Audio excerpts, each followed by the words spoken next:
Hola chicos, chicas, buen día, gusto en saludarles, espero se encuentren muy bien. Vamos a dar por iniciada la sesión del día de hoy respecto a la clase que tenemos que desarrollar, para lo cual claramente plantearemos circunstancias con respecto al hecho de cómo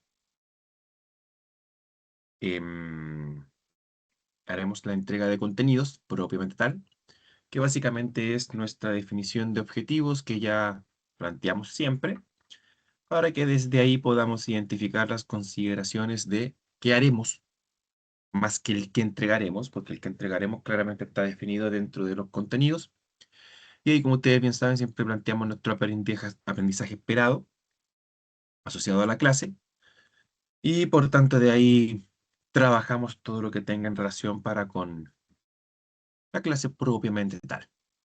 Por tanto, vamos a definir nuestros objetivos para que prontamente también, ya en unos minutitos, le demos el pase a Abdón para que pueda tomar la asistencia. Entonces, el día de hoy, con respecto a los contenidos que se han de visualizar, no avanzaremos mucho, o sea, en realidad, reitero, por lo que se presenta en en PTT y por tanto en en la planificación de la clase a clase, en la planificación de clase a clase del módulo, no veremos nada nuevo. Bien, por tanto, o sea, si nos centraremos en dichos contenidos que están presentados ahí, pero sí le daremos una vuelta importante con respecto a poder identificar en qué circunstancias podemos también ir ocupando lo que se plantea con respecto a lo que hemos visualizado últimamente como la instrucción if, qué situaciones o circunstancias también podemos tener en consideración más específica, y de la misma manera también tener en consideración cuál es la diferencia principal entre el for y el while y, bueno, más que cuál es la diferencia, en qué circunstancias o bajo qué situaciones podríamos utilizar el while y el for. Eso lo plantearemos como lo conversamos el día miércoles, desarrollando la tarea del día miércoles en conjunto, para que desde ahí también podamos, primero que todo, como ya lo hemos conversado, en más de alguna tarea, como la del día de miércoles, que resolveremos el día de hoy, y obviamente lo más probable es que también varias que tengamos a lo largo de lo que nos va quedando del curso, poder resolverlas en conjunto para que también vayan teniendo una perspectiva y una retroalimentación en el momento sobre dicha actividad. Cómo la resolvieron ustedes, cómo la resolví yo, efectuar comparativas, acotaciones, preguntas, etcétera, para lógicamente identificar el por qué yo la resolví de cierta manera, el cuál es el beneficio de resolverla de cierta manera, qué consideraciones hay que tener para poder llegar a la determinación de resolverla de cierta manera, etcétera, etcétera. Entonces, todo eso lo vamos a trabajar, como ya les comentaba, resolviendo la tarea del día miércoles para terminar también para con la entrega correspondiente a los contenidos del día de hoy, que reiteran más que todo una revalidación de las instrucciones o sentencias de flujo, if y cíclicas, for y while. Si nos queda tiempo, lo más probable es que le entregue una actividad extra. Obviamente eso va a depender única y exclusivamente de cuánto nos demoremos en desarrollar la tarea del día miércoles. Probable que le entregue una tarea extra, la cual también quizás tengamos consideraciones, si es que nos da el espacio y el tiempo, para que resolvamos en conjunto. Bien, por tanto, objetivos. En esa tarea, bueno, si mal no recuerdo, la tarea del día miércoles solamente se aplicaba el if. La tarea que yo tengo ya predestinada para el día de hoy. Se me había olvidado que ya habíamos visto el while y el for. Hoy día estaba revisando, así que de momento también se incorpora solo el if. Pero le cambiaré ahí unos detallitos al enunciado para que en dicha tarea se incorpore el while y el for. Ah, no, sí se incorporaba, perdón. En la tarea del miércoles sí se incorporaban los ciclos.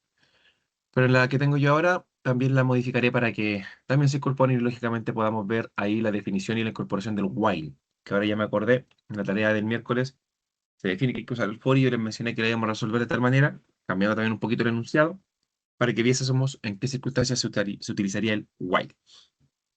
Bien, entonces objetivos de la clase: aterrizar contenidos con activación de conceptos del día de la clase anterior y la presente. Desarrollar tarea de clase anterior en conjunto y entregar, bueno, desarrollar, entre eso por parte de ustedes, práctica asociada a la clase, porque hay una práctica asociada a la clase, pero la estuve leyendo y no es más que copiar y pegar código. Claramente se plantea desde la perspectiva siempre que seamos responsables para con ello y ese copy-paste no sea solamente un copy-paste, me funcionó y ya listo, ok, chao, sino que lógicamente el ideal sería que vayamos copiando el código, identificando qué pasa con cada línea, entendiendo qué pasa con cada línea, estudiándola y todo lo que corresponda para poder ir aprendiendo y ese copy-paste no sea solo un copy-paste, sino que un aprendizaje. Pero en caso de, reitero, también incorporaremos una actividad extra, que era la que les mencionaba, por tanto, desarrollar práctica asociada a la clase y práctica extra definida por el relator. Bien, esos son los objetivos para el día de hoy, para que los vayamos teniendo en consideración. Vamos a plantear la fotito como siempre definimos a este ítem. Y por tanto, cuando guste nomás Abdón, vamos con la asistencia para comenzar con la sesión del día.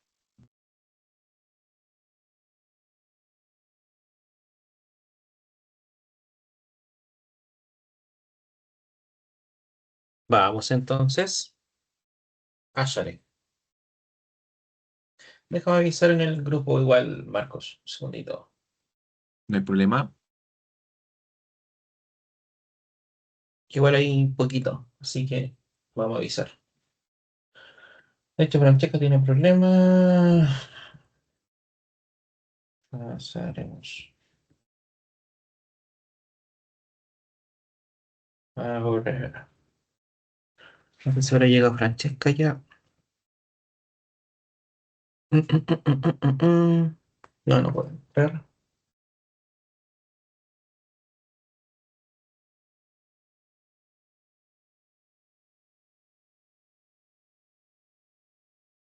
Ya. Miguel Godoy. Presente.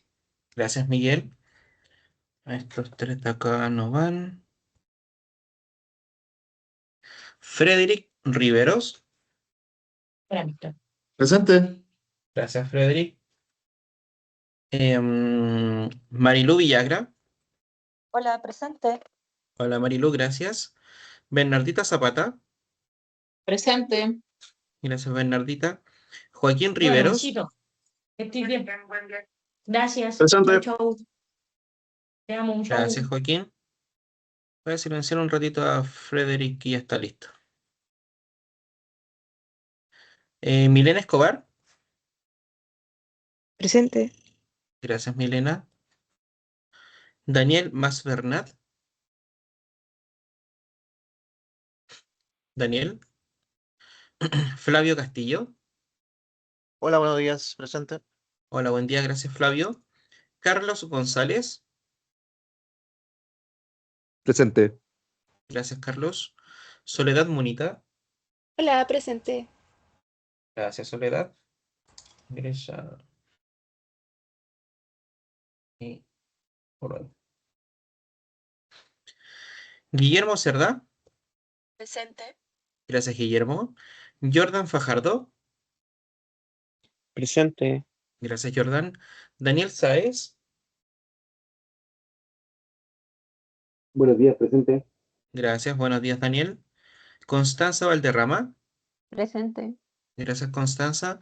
Fabián Arancibia. Teresa Olivares. Presente. Gracias, Teresa. Francesca Claure. Todavía no logra conectarse. Diego Azocar. Presente. Gracias, Diego. Voy de nuevo con Daniel Masbernat. Fabián Arancibia. Y me está faltando Francesca, que está con problemas. Dale nomás, Marco. Voy a estar atento acá a Francesca en el chat. Ok, gracias.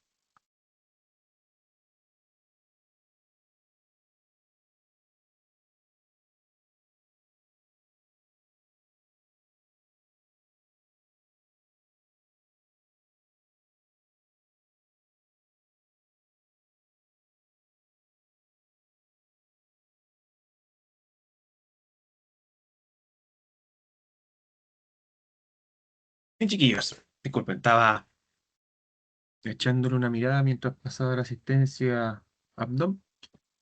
Ya más o menos a la organización de las clases que vienen, de lo que significaría en este caso trabajar para con eh, el clase de lo que viene de Python, perdón, para ir verificando de que todo también se vaya detallando de forma acorde a lo que se requiere para seguir extendiendo en algunos contenidos que aún, o sea, que ya visualizamos, pero que no hemos profundizado como se debiese claramente. Y también insisto en todo lo que respecta a poder tener en consideración con qué atacar finalmente la sesión del día de hoy y de esta manera sacarle un provecho importante para poder hacer la entrega de lo que respecta al caso. Por lo tanto, como ya mencionamos, y vamos aterrizando todo esto, insisto, para que quede en evidencia, obviamente, de que vamos de la mano con respecto a lo que se presenta en la planificación del curso. Si vamos viendo pues, propiamente por acá, las consideraciones de lo que se ha de tener que trabajar son consideraciones con respecto al for, break y continue. La condición debe cumplirse para salir del while, preguntas con respecto al while, para qué se ocupa el if, etc. Bien, por tanto, antes de comenzar, aprovechemos de efectuar una activación de conceptos que, reitero, también va de la mano siempre en, en nuestros objetivos. Entonces, aprovechemos estas preguntitas de una. Por favor, por ahí, Marilu, ¿se encuentra?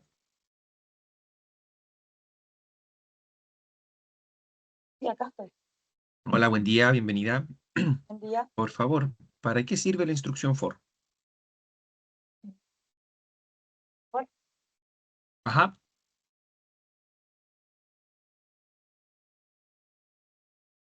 Es para los bucles. excelente, es un tipo de bucle, por tanto, bien para iterar, repetir. ¿Alguna consideración específica que hay que tener con él?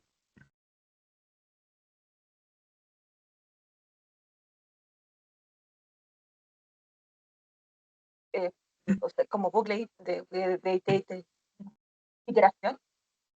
Perfecto. Bien, es un bucle de iteración. Y para complementarle, Marilu, muchas gracias, pero correcta su aseveración. Como todos los bucles en realidad tienen una condicional, una edición que cumplirse, pero en este caso el for, al menos en Python, tiene una consideración de repetir, por ejemplo, en base a objetos que recorremos, como las listas, como los diccionarios, y que en base a eso claramente va a recorrer en base a una condición que va a ser cuando se terminen los elementos que tengo dentro de esa lista o los ítems que tengo dentro del diccionario, recuerden ello. Por tanto, por decirlo de una manera, con el for siempre sé de antemano cuánto voy a repetir.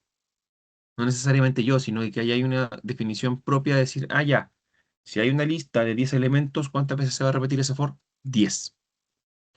Si por ese motivo ocupo la instrucción range para también indicar cuántas veces necesito repetir, también ya tengo definida en mi problemática previa, por decirlo de una manera, cuánto es que yo voy a repetir. Que la respuesta es propia, lo que diga el range o lo que diga el requerimiento, e insisto, con respecto a los requerimientos que sea recorrer listas, la respuesta sería la cantidad de elementos de la lista, eso es lo que se va a repetir. Bien, por saber de antemano no necesariamente tiene que ser saber el número, sino que, insisto, saber teóricamente cuál sería la cantidad de repeticiones que yo voy a repetir. Insisto, si planteamos un requerimiento en donde tengo que recorrer una lista, ¿cuántas veces se va a repetir? La cantidad de elementos que tengo en la lista. Bien. Por favor, Frederick, ¿se encontrará por ahí? Sí, Marco, acá estoy. Hola, Buen buen día, día. bienvenido. Teniendo en consideración que seguimos con los ciclos, por tanto nos vamos a saltar a la pregunta que está por acá por la derecha. Con respecto al ciclo while, ¿la condición debe cumplirse para salir del ciclo? En el Wire.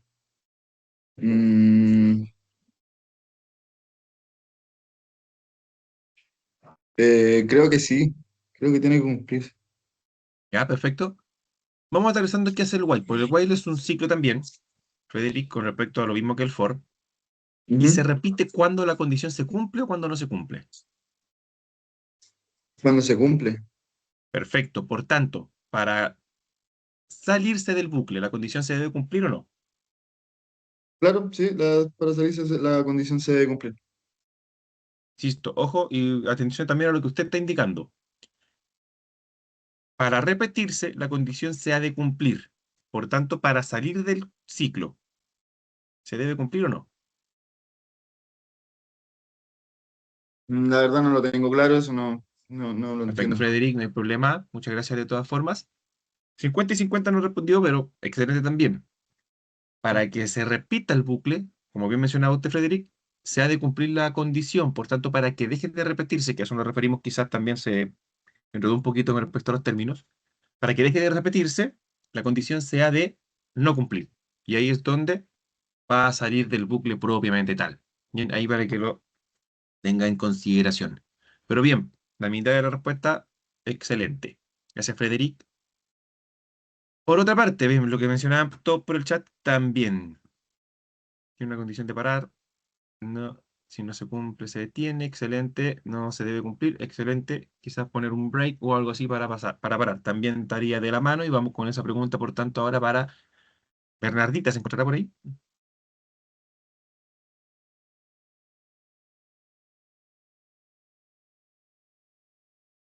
Joaquín. Ah, perdón, Bernardita sí. Ahí sí nos queda una Profesor, pregunta. es que quería avisar que, perdón, quería avisar que tengo que hoy día andar en la calle. Lo más probable es que la última parte de la clase me pueda conectar del PC porque tengo que hacer un trámite. Entonces voy a estar más escuchando que prestando atención a la pantalla. Perfecto, entiendo. Muchas gracias por comentarnos. Bien, así que vamos a estar por ahora. Joaquín, entonces, si continuamos, ¿se encontrará por ahí? Estoy acá. Hola, Joaquín, bienvenido, buen día. Buen día. Con respecto a, también relacionado para con los ciclos, sentencia, break y continue. ¿Para qué sirven y cuál es la diferencia entre ellas? La verdad es que no he estado tan atento a las clases, solamente estoy escuchando y no viendo, pero entendería yo que el break es para detener el ciclo Perfecto. y el continue, como lo dice el nombre, para continuar, si Bien, se cumple casi. la condición. Ok. Excelente, casi. Bien, el break, total y absolutamente correcto. El continue, ahí nos falta que también concuerdo con usted, eso sí, al menos por el nombre, sí, y aseverándolo y planteándolo con respecto al break, que es totalmente opuesto, ya solamente de leerlo, ¿cierto? Con respecto al nombre se podría llegar a la... O sea, si a mí se me presentase las dos instrucciones, también llegaría a la misma conclusión, creo yo. Ahora que lo plantea usted de esta manera, tiene todo el sentido. Así que se entiende también la confusión, pero correcto, reitero, con el break, con el continue no. Bien, ahí como menciona sus compañeros, están acotando con respecto a ello por el chat.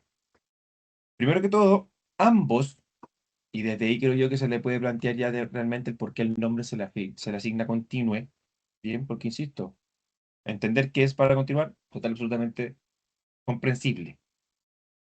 Ambos son para de alguna manera interrumpir un ciclo, o sea, interrumpir un while o en su defecto interrumpir un for. Ambos me sirven para eso. ¿Cuál es el punto? El cómo interfiere o el cómo interrumpe cada uno de ellos. El break va a interrumpir el ciclo y hasta ahí nomás llegó. Así que, como bien reitero, decía Joaquín, excelente su aseveración con respecto al break. Interrumpe el ciclo y se acabó. No hay más repeticiones. El continue se plantea con respecto a el hecho de que va a interrumpir la iteración del momento, o sea, la va a saltar en el momento en el cual claramente en el bloque de instrucciones aparezca el continue y va a saltar a la siguiente iteración. Por tanto, lo único que interrumpe el continue es la iteración que se está ejecutando para que salte a la siguiente iteración, pero el ciclo propiamente tal se sigue ejecutando. Bien, entonces, insisto, correcto el break, el continue nos quedaría al pendiente, que es lo que estamos corrigiendo en este momento. Pero insisto, por tanto, en resumen, ambos son para interrumpir un ciclo. Uno interrumpe el ciclo por completo, que hace el break, y el otro interrumpe solamente la iteración que se está ejecutando, pero el ciclo posterior a ello se sigue ejecutando. Bien, gracias, Joaquín, de todas formas. Daniel, correcto lo que se verá con respecto a la definición del continuo, en este caso, que era lo que faltaba por definir. Y Tere, eso continue y break es parecido a switch en JavaScript. Em, el switch de todos los lenguajes de programación usan el break, por ejemplo, más comúnmente, eh, para terminar la ejecución del switch. Entonces, no es que el switch sea parecido al uso del continuo y del break. No. El switch usa el break para que en el caso de cuando se cumpla una definición de condición de todos los case que tengo, se corte la ejecución en ese punto y no se sigan ejecutando los demás case. Esa es la idea del break. Pero por tanto, insisto, no es que el switch se parezca al break y continúe. El switch de JavaScript, por ejemplo, y el switch de Java usan el break para cortar su ejecución cuando se cumple un case del switch. Por tanto, el break en este caso de JavaScript y el break de Java funcionan de la misma manera que el break acá en Python. Y por tanto, el break en JavaScript y el break en Java también existen para cortar ciclos, como el for, el while, do while, que existen en esos lenguajes. Bien. Para que tenga en consideración ahí, Tere, con respecto a lo que nos preguntaba por si acaso por el chat. Y por último, Jordan, ¿se encontrará por ahí?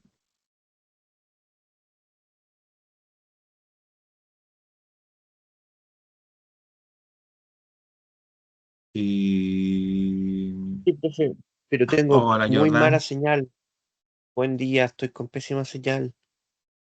Buen día. Está itinerante mi clase. Buen día, Jordan. Entiendo, por tanto, no se puede comunicar muy fluidamente. Claro, Perfecto, entiendo. Gracias por acotarlo. Voy por la última, la respondo yo entonces rapidito. ¿Para qué se ocupa el else en el if? Para una consideración de el opuesto, comúnmente la negación de alguna validación que nosotros estemos planteando. Si no quiero que se cumpla algo, si quiero evaluar alguna consideración con respecto al hecho de poder identificar, reitero, una definición al opuesto de lo que tengo en el if, uso el else. O sea, si no se cumple la condición, ¿qué hacemos? Ese es el punto del else propiamente tal. Entonces, como mencionábamos, en un principio, antes de plantear esa breve activación de conceptos con respecto a lo que vimos en la sesión anterior, sentencias condicionales en Python, eso es lo que veremos nuevamente. O sea, más que verlo nuevamente, se repasará, se planteará con respecto al hecho de poder utilizar todas estas herramientas o las herramientas del día de hoy para aterrizar y profundizar con respecto a ellas. Bien, darles una perspectiva. Si algunos aún tienen dudas o preguntas, lógicamente aclararlas, idealmente, y todo lo que respecta al caso. Por tanto, trabajaremos profundamente para con ellas. Seguiremos en otras clases, también seguiremos conversando con respecto a ella. Por ejemplo, con el if nos queda harto que hablar sobre anidaciones de if, sobre un if-elif, en qué circunstancias voy a ocupar el if, en qué circunstancias se me recomienda el if, en qué circunstancias anidación de if, ya dije, ¿cierto? Y en qué circunstancias quizás un if con un and, porque les puedo asegurar que más de una problemática que tenga sobre todo más de una validación, lo más probable es que yo la pueda resolver de más de una manera, con hartos if independientes, con una anidación de if, con un if-else, con un elif, perdón, o en su defecto, con un if con and u or. Ahí tengo 4 formas de cómo podría, en más de alguna circunstancia, resolver una sola problemática. ¿En qué casos ocupo una? ¿En qué casos ocupo otra? Comúnmente, ¿cuál es la más efectiva con respecto a performance? Pero que finalmente llegaremos a entender también de que lo que yo tengo que resolver es acorde a lo que me están requiriendo resolver, etcétera.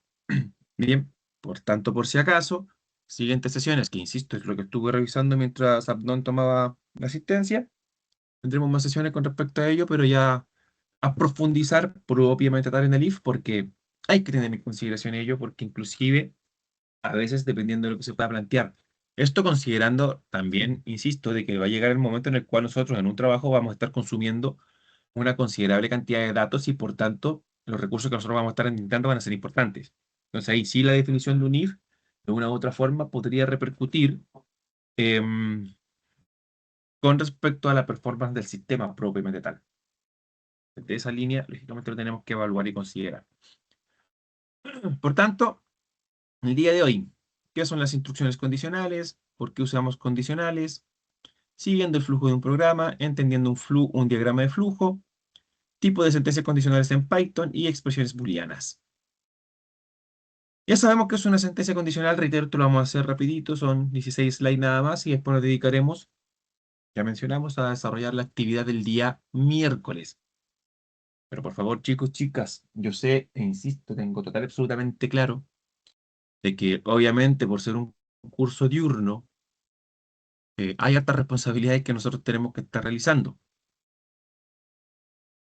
Pero traten de al menos estas circunstancias donde vamos resolviendo, o sea, no al menos, obviamente en la entrega de contenido también tratar de estar ahí al pendiente, pero si se le complica en este caso la resolución de tareas, traten de estar al pendiente con respecto a estas clases, porque en estas clases es donde también se les da la posibilidad de plantear preguntas. Oye, ¿qué pasa si la resolví de esta manera? ¿Qué pasa si la resolví de esta otra?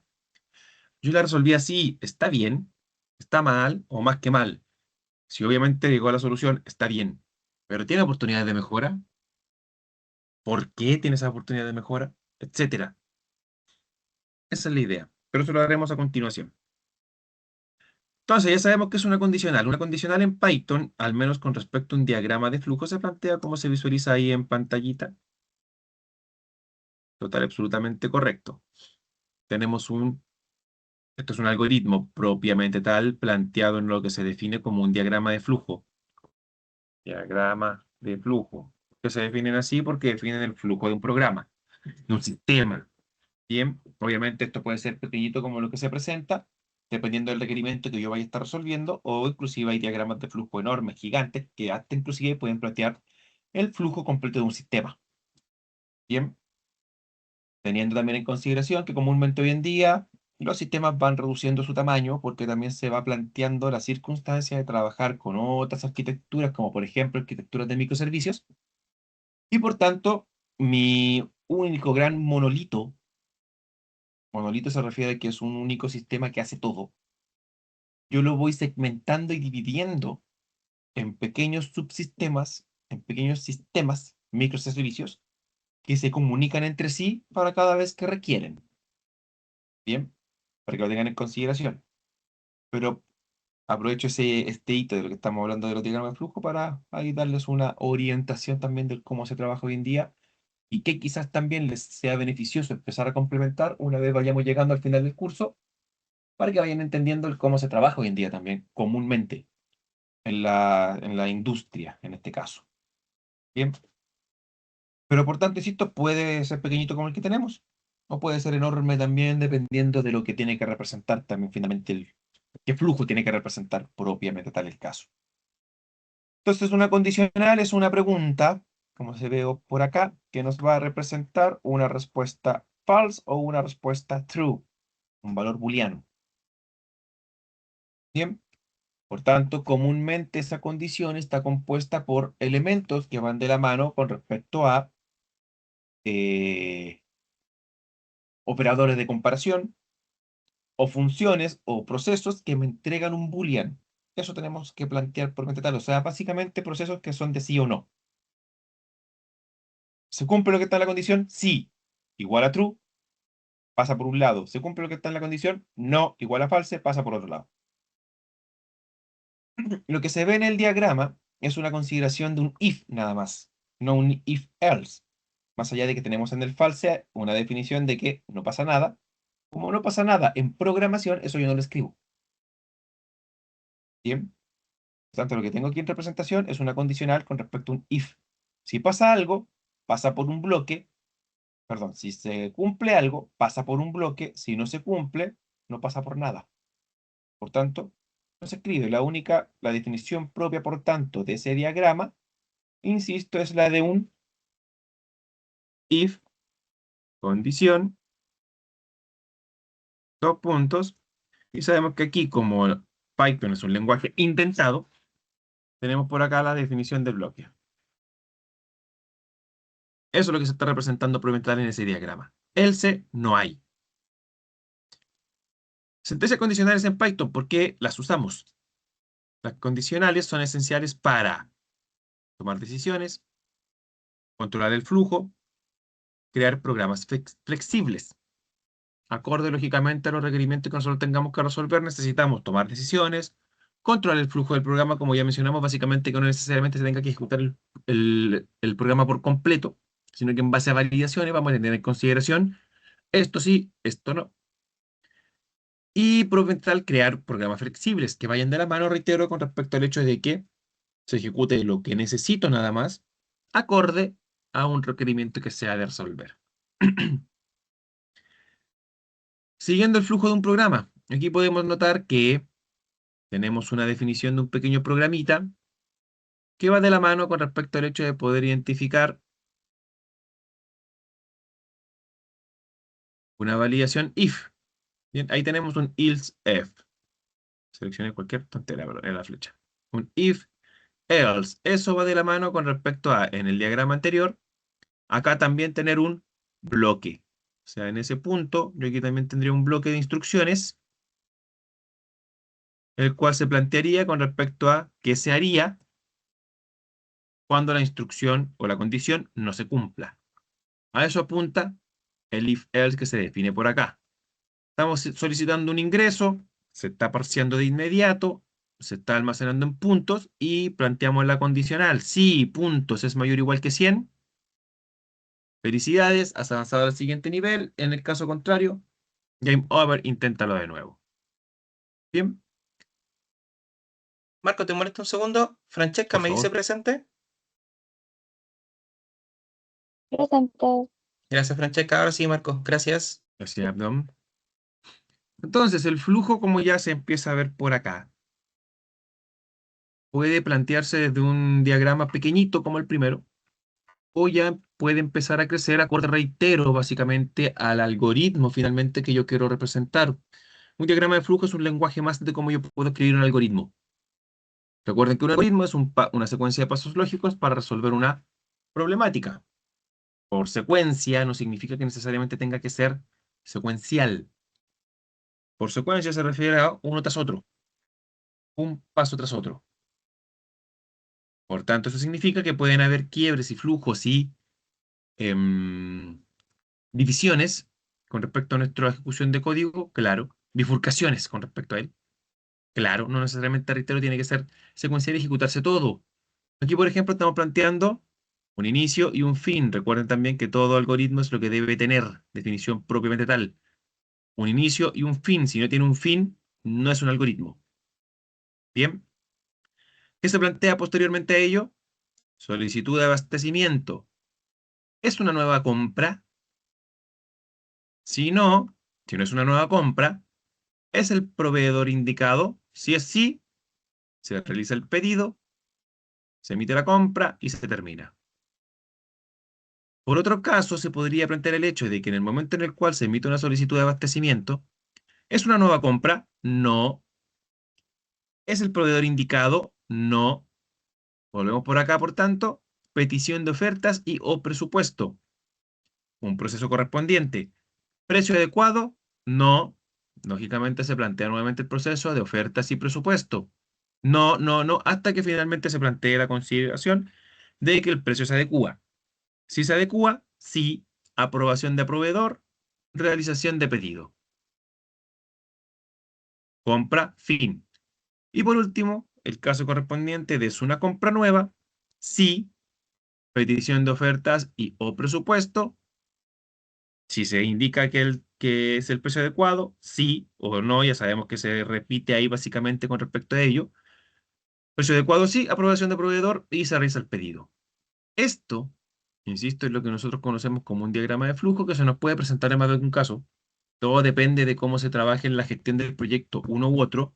Es posible que nosotros nos veamos enfrentados a tener que leer y comprender un diagrama de flujo y este diagrama de flujo, ¿transformarlo a código? Sí. Bien, para que lo tengamos en consideración. Por ejemplo, yo aquí ya empiezo a entender y a leer de que esa es una condicional if, esa es una condicional if, esa es una condicional while. ¿Por qué? Esta realmente enmarca el camino de una bifurcación y nada más con respecto al hecho de que o sigue por acá o sigue por allá. Esta también me marca el camino de que sigue por allá o sigue por acá. Esta, podríamos decir, oye, también me marca el camino de que sigue por ahí o sigue por acá. ¿Cuál es el punto? De que si sigue por acá, es una iteración. Se repite, vuelve el paso anterior, vuelve el paso anterior, vuelve el paso anterior. No necesariamente tiene que ser al anterior, puede ser hasta inclusive al principio. Obviamente depende del requerimiento. Pero vuelve el paso anterior hasta que se deja de cumplir. Bueno, en este caso hasta que se cumple la condición. Bien, bueno. No, ahí también lo vamos a conversar. En este caso es una negación, así que sí, se deja de cumplir la condición, pasa. Entonces, la consideración del caso es que eso es lo que nosotros vamos a tener que empezar a entender para que posteriormente, reitero, si se nos presenta un diagrama de flujo, lo podamos leer, o en cualquier caso, reitero, ya si es un requerimiento propio escrito, también yo pueda entender eso y definir cuándo tengo que ocupar ciclos y cuándo no. No en todos los, o sea, en realidad me atrevería a decir que nunca van a decir, esto resuélvelo con un for, esto resuélvelo con un while, no. Yo tengo que saber en qué circunstancias ocupar uno u otro, para que lo tengamos en cuenta. Tengo que soltar un momento. No hay problema, Frederick, muchas gracias por avisar. Tipo de sentencias condicionales en Python. Tenemos el if y el else. If ejecuta una condición y el else se ejecuta cuando, lógicamente, no hay en consideración la ejecución de dicha condición. El if permite evaluar múltiples condiciones. Aquí se evalúa el hecho de que tenemos nada más que dos condiciones. Una segunda, básicamente, que se plantea, o tercera, por decirlo de una manera. Pero ya ahí tenemos tres evaluaciones, o tres caminos, tres bifurcaciones, en donde, si la edad es mayor que 12, se indica que es un niño. Si la edad es menor que 18, es un adolescente. Y en caso contrario, es un adulto. Aunque no se vea implícitamente, el else también está evaluando, que es para todo lo demás. Si tiene menos que 12, queda en ese if y, no se, y termina la ejecución de ese conjunto de evaluaciones. Eso es lo bueno que lo empecemos a entender porque, reitero, en estas circunstancias, cuando empecemos a definir, a reconocer de qué acorde al requerimiento, comúnmente si lo puedo resolver de más de una forma, ¿cuál sería la mejor forma también por performance? Porque el software sea un poco más rápido u ocupe un poco menos de recursos. Bien, entonces en dicho caso, si se cumple en el caso de un if, el if, else, y aquí puedo agregar los el if que sea necesario entre medio, por si acaso. Si se cumple la condicional primera, no se ejecuta ninguna más. Entró aquí, se efectúa el print y se sale del if. Y continúa con lo que pueda estar posteriormente. Si por otra parte no se cumple la primera, aquí también tenemos que empezar a entender los puntos de quiebre. En los delimitadores. Si no se cumple la primera, yo ya sé, primero que todo, bueno, yo no, el programa, ya se sabe, por tanto, o al menos nosotros tenemos que plantear desde la lógica de que lo estamos planteando nosotros, codificando nosotros. Por tanto, también, si lo escribo de esta manera, porque yo entiendo también esto. Así que también lo podemos ver de esa manera. Si eso no se cumple, claro, yo ya sé que la persona no tiene menos de 12, así que ya tiene 12 o más. Por tanto, en la siguiente pregunta, si lo que yo busco es identificar si se encuentra en el rango de 12 a 18, yo no necesito preguntar si está en el rango de 12 a 18. Solamente me basta con preguntar si es menor que 18, como se plantea bien en la pantalla, porque, insisto, si no se cumplió eso, significa que ya es mayor de 12.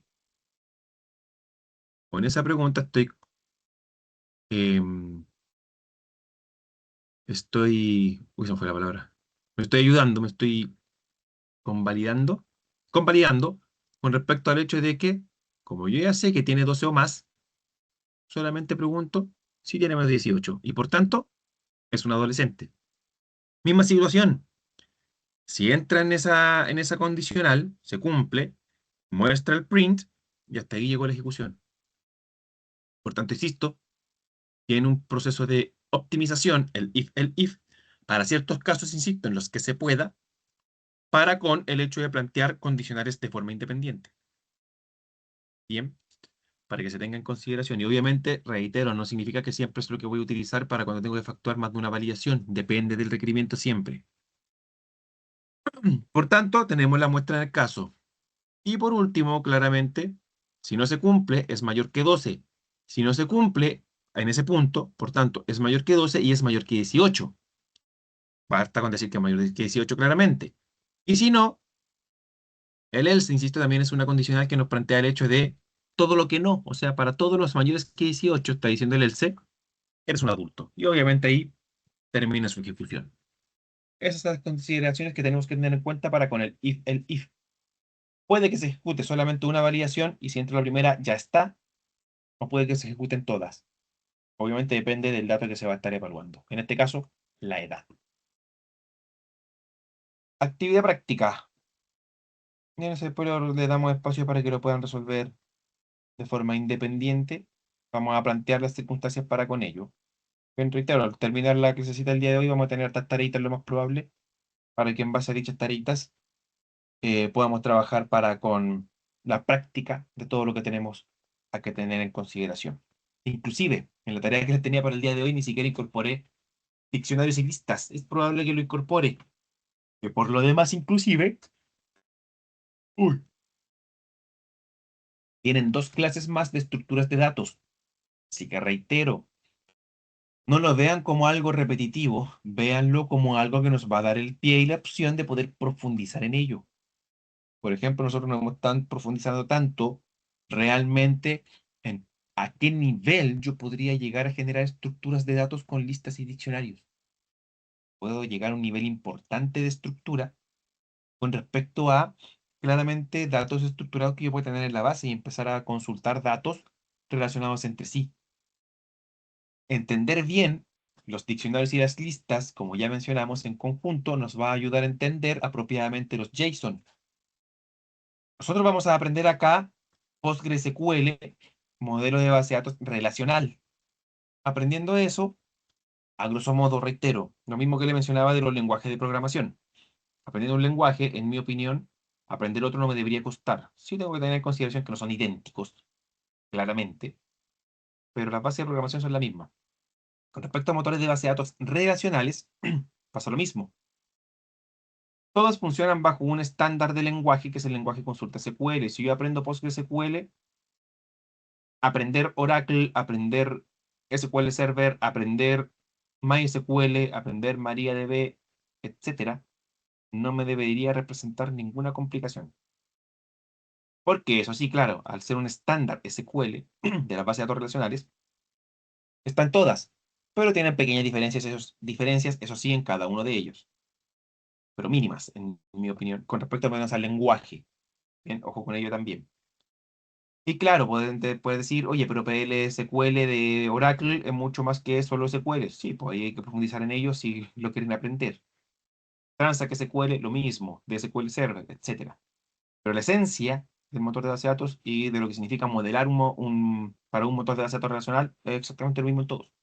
Entonces, aprendiendo SQL, PostgreSQL les da un pie para seguir aprendiendo otros modelos, otros motores de base de datos. ¿Y a qué quería llegar con respecto a ello? Perfecto, van a aprender básicamente base de datos relacionales dentro del curso. Y entender listas y diccionarios, reitero que es para lo que le daremos 2 clases más prontamente. ¿Para qué nos va a servir?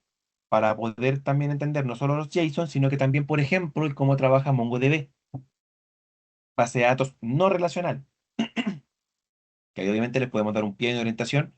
Por esto existen, para esto se usan, comúnmente para optimización de recursos, performance, tiempo de respuesta, etcétera. Comúnmente las bases de datos no relacionales. Una de ellas, MongoDB, documental, porque ahí sí, con las no relacionales, no me basta con aprender una y, por decir una manera, reitero, por decir una manera, aprendí todas. No, ellas no son estándares. MongoDB es un tipo de base de datos relacional, como por ejemplo, documental, que trabaja con respecto básicamente a una estructura de JSON. Entonces, si entiendo listas y diccionarios, entiendo JSON, y si entiendo JSON, entiendo básicamente cómo trabaja MongoDB. Básicamente. Ayuda para ello, para que después a futuro ustedes puedan decir, ah, sí, o rápidamente, un curso súper rápido de MongoDB, entienden cómo se trabaja, perfecto, visualizan qué librerías tengo en Python para relacionar o integrar MongoDB para con mi sistema, en vez de PostgreSQL, por ejemplo, o ambos, si se justifica el requerimiento. Y después pueden poner en su currículum también CMongoDB, base de datos no relacional. Todo eso, lógicamente, reitero, a medida que nosotros vamos avanzando, lo vamos a ir planteando. Bien, pero reitero, la clase de hoy va a ser bien práctica, bien orientada a ello, y este espacio también lo daremos para practicar posteriormente.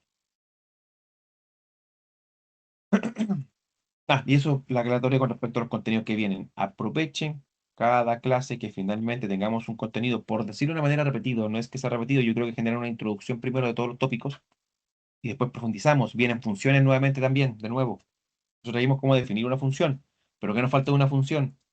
Ver la definición de parámetros, ver lo que es el retorno de una función, la estructura ya más amplia de lo que significa ello, trabajar con módulos, ver el import, qué es el import, probablemente tal de módulos de terceros, trabajar con nuestros módulos, estructurar nuestro proyecto en más de un archivo porque ya va a empezar a crecer, etcétera. Bien, hay otras cositas que vamos a profundizar. El día de hoy nos toca profundizar en las sentencias condicionales propiamente tal. Por tanto, expresiones booleanas, que reitero, es una PPT cortita y ya la terminamos básicamente. Expresiones booleanas para con el caso de poder identificar las condiciones en los condicionales, son expresiones booleanas que se evalúan como true, verdadero o false. Falso. Se pueden usar operadores de comparación, por ejemplo, lo que acabamos de mencionar hace un ratito, y operadores lógicos and, or, o not, para crear expresiones booleanas complejas. Bien. Esa es la presentación y entrega de contenidos para con el día de hoy. No sé si tienen alguna duda, pregunta o consulta que tengan para con el caso. Todo bien por aquí. Gracias, Diego. Muchas gracias por la respuesta. Siempre, como ya también les he mencionado en más de alguna ocasión, saber que están ahí, están al pendiente, están atentos, siempre da una circunstancia de poder decir, genial. Estamos entregando el contenido a ustedes, básicamente, pues no al vacío. Así que genial.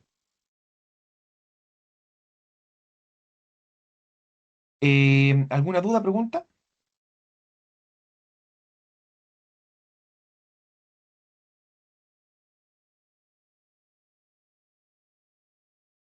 Perfecto. Entonces, ya son las 10, obviamente llevamos poquito tiempo, una hora en realidad en estricto rigor, pero con respecto a nuestra introducción del principio, la toma de asistencia, unos minutitos que damos al comienzo, llevamos como en realidad unos 40, 50 minutos de clase aproximadamente. Por tanto, vamos a pasar ya con respecto a lo que nos convoca con respecto a desarrollo. Bien, dejamos planteado de que, reitero, ahí revisé todas las clases, ya sé más o menos que vienen cada una. Vamos en la clase 5 nosotros. Bien, son 12, nos faltan 7 clases para terminar el módulo. Pero insisto, o sea, si me preguntan a mí con respecto a los contenidos que hemos visto, ya básicamente mencionamos, ojo con ello también insisto, mencionamos todo. Ya mencionamos qué son las funciones, vimos la definición de una de ellas. Ya mencionamos qué son las listas, vimos cómo definir una de ellas. Vimos los diccionarios, vimos cómo trabajar con ellos. Hasta ya vimos un pequeño ejemplo, si mal no recuerdo, de cómo mezclarlos. No lo hemos profundizado más a cabo, pero sí ya lo vimos más o menos propiamente tal. Ya vimos el if, lo estamos profundizando ahora. Ya vimos los ciclos, lo profundizaremos nuevamente en el caso correspondiente y después lo mezclaremos con listas y diccionarios para ver realmente problemas más reales para con ello, etcétera. Pero después viene una clase destinada ya a cada uno de esos hitos para profundizar por tal en cada circunstancia. Pero aquí nos encontramos en la clase 5. Tenemos una actividad sincrónica, bien por si acaso, pero que reitero es una actividad que prácticamente se plantea con respecto a crear un archivo e ir copiando el código, pero insisto, obviamente el ideal de lo que se plantea con respecto a ello es poder estudiarlo. Aquí se plantea después ejemplos y resultados, variaciones sugeridas, o sea, ir cambiando el código de algunos valores, mejor dicho, algunos valores del código para ir viendo qué va pasando y seguir entendiendo el código. Eso es lo que se busca con respecto a ello, o sea, no es solo de copy-paste, es de estudio finalmente también él, pero no nos debería tomar mucho tiempo, la verdad también. Entonces, claramente no vamos a dar ahora, que ya terminamos la entrega. Tenemos clase hasta la 1 del día de hoy, no vamos a dar 3 horas para hacer eso. No viene al caso, ¿cierto? Entonces, propiamente tal, por tanto, esa actividad síncrona la vamos a sumar hasta el final, pues también. Yo creo que vamos a hacer clasecita como hasta las 11:30, 12, dependiendo de cuánto nos demoremos en resolver. Y ahí vamos a dar esa tarea, reitero, síncrona, que está obviamente dentro de la clase 5 definida. Y también extra, que reitero, es una tarea que ya tengo definida, pero que, insisto, se me había olvidado que habíamos visto. No sé si le agregué diccionarios, quizás no, para que nos centremos principalmente en los ciclos, pero sí, propiamente tal, generaré ahí una pequeña incorporación de un enunciado para que no solamente trabajemos el if, sino que también las consideraciones con respecto a los ciclos. Bien, para que lo tengamos en cuenta. Por tanto, en esa clase 5 tenemos esa definición, pero por tanto dijimos que la actividad del día 4, del día miércoles, la resolveríamos en conjunto para atender lógicamente consideraciones con respecto a estas definiciones del if. Bien, por tanto la vamos a descargar por acá. Y vamos a desplegar aquí la actividad. Bien, o sea, todas las consideraciones que tuvimos para con la entrega de contenido del día de hoy, la vamos a seguir aterrizando para con esta tareita. Bien, una vez que terminemos esta tarea, nos vamos a break. Y reitero, lo más probable es que ahí ya tengamos la consideración de entregar las tareas correspondientes del caso. Pero bueno, mejor. Como obviamente el ideal es que en esta definición, reitero, estén atentos ahí al desarrollo, por tanto, ojalá surjan preguntas, o si no, en su defecto, yo también le iré planteando el camino para que surjan preguntas o hacer preguntas, y de ahí, lógicamente, pues vayamos discutiendo con respecto a él. Obviamente, el ideal es que nos tome o más o menos al menos los 40 minutos que se recomiendan acá. No porque a mí me vaya a tomar ese tiempo, sino de que obviamente como vamos a ir explicando, metiendo distintas consideraciones de cómo se puede resuelto, etcétera, nos tomaremos ese tiempo hasta que es un poquito más. Para no cortarlo, vamos al break mejor de inmediato. Vamos a hacer 2 breaks el día de hoy. Uno ahora, uno cuando terminemos esta actividad, y ahí nos vamos a después posteriormente a la clase práctica de la sesión del día de hoy. Bien, que reitero es una actividad relacionada a la actividad que se presenta en la PPT o en el material sincrónico de la clase, y también con respecto a una actividad que les presento ahí extra para que podamos también ir soltando la mano con respecto a ello. Así que vamos a break, pues chicos. 15 minutitos. Vamos a hacer 2 breaks de 15 minutitos el día de hoy y regresamos. Vamos a ir va a ser una clase de cierta manera ligera con respecto a contenidos y todo lo que corresponda, pero reitero, ojalá se les saque el provecho y podamos atender para con adecuarnos a definir estas consideraciones para con el caso de lo que respecta a la instrucción if. Así que 15 minutitos y regresamos. Nos vemos un ratito.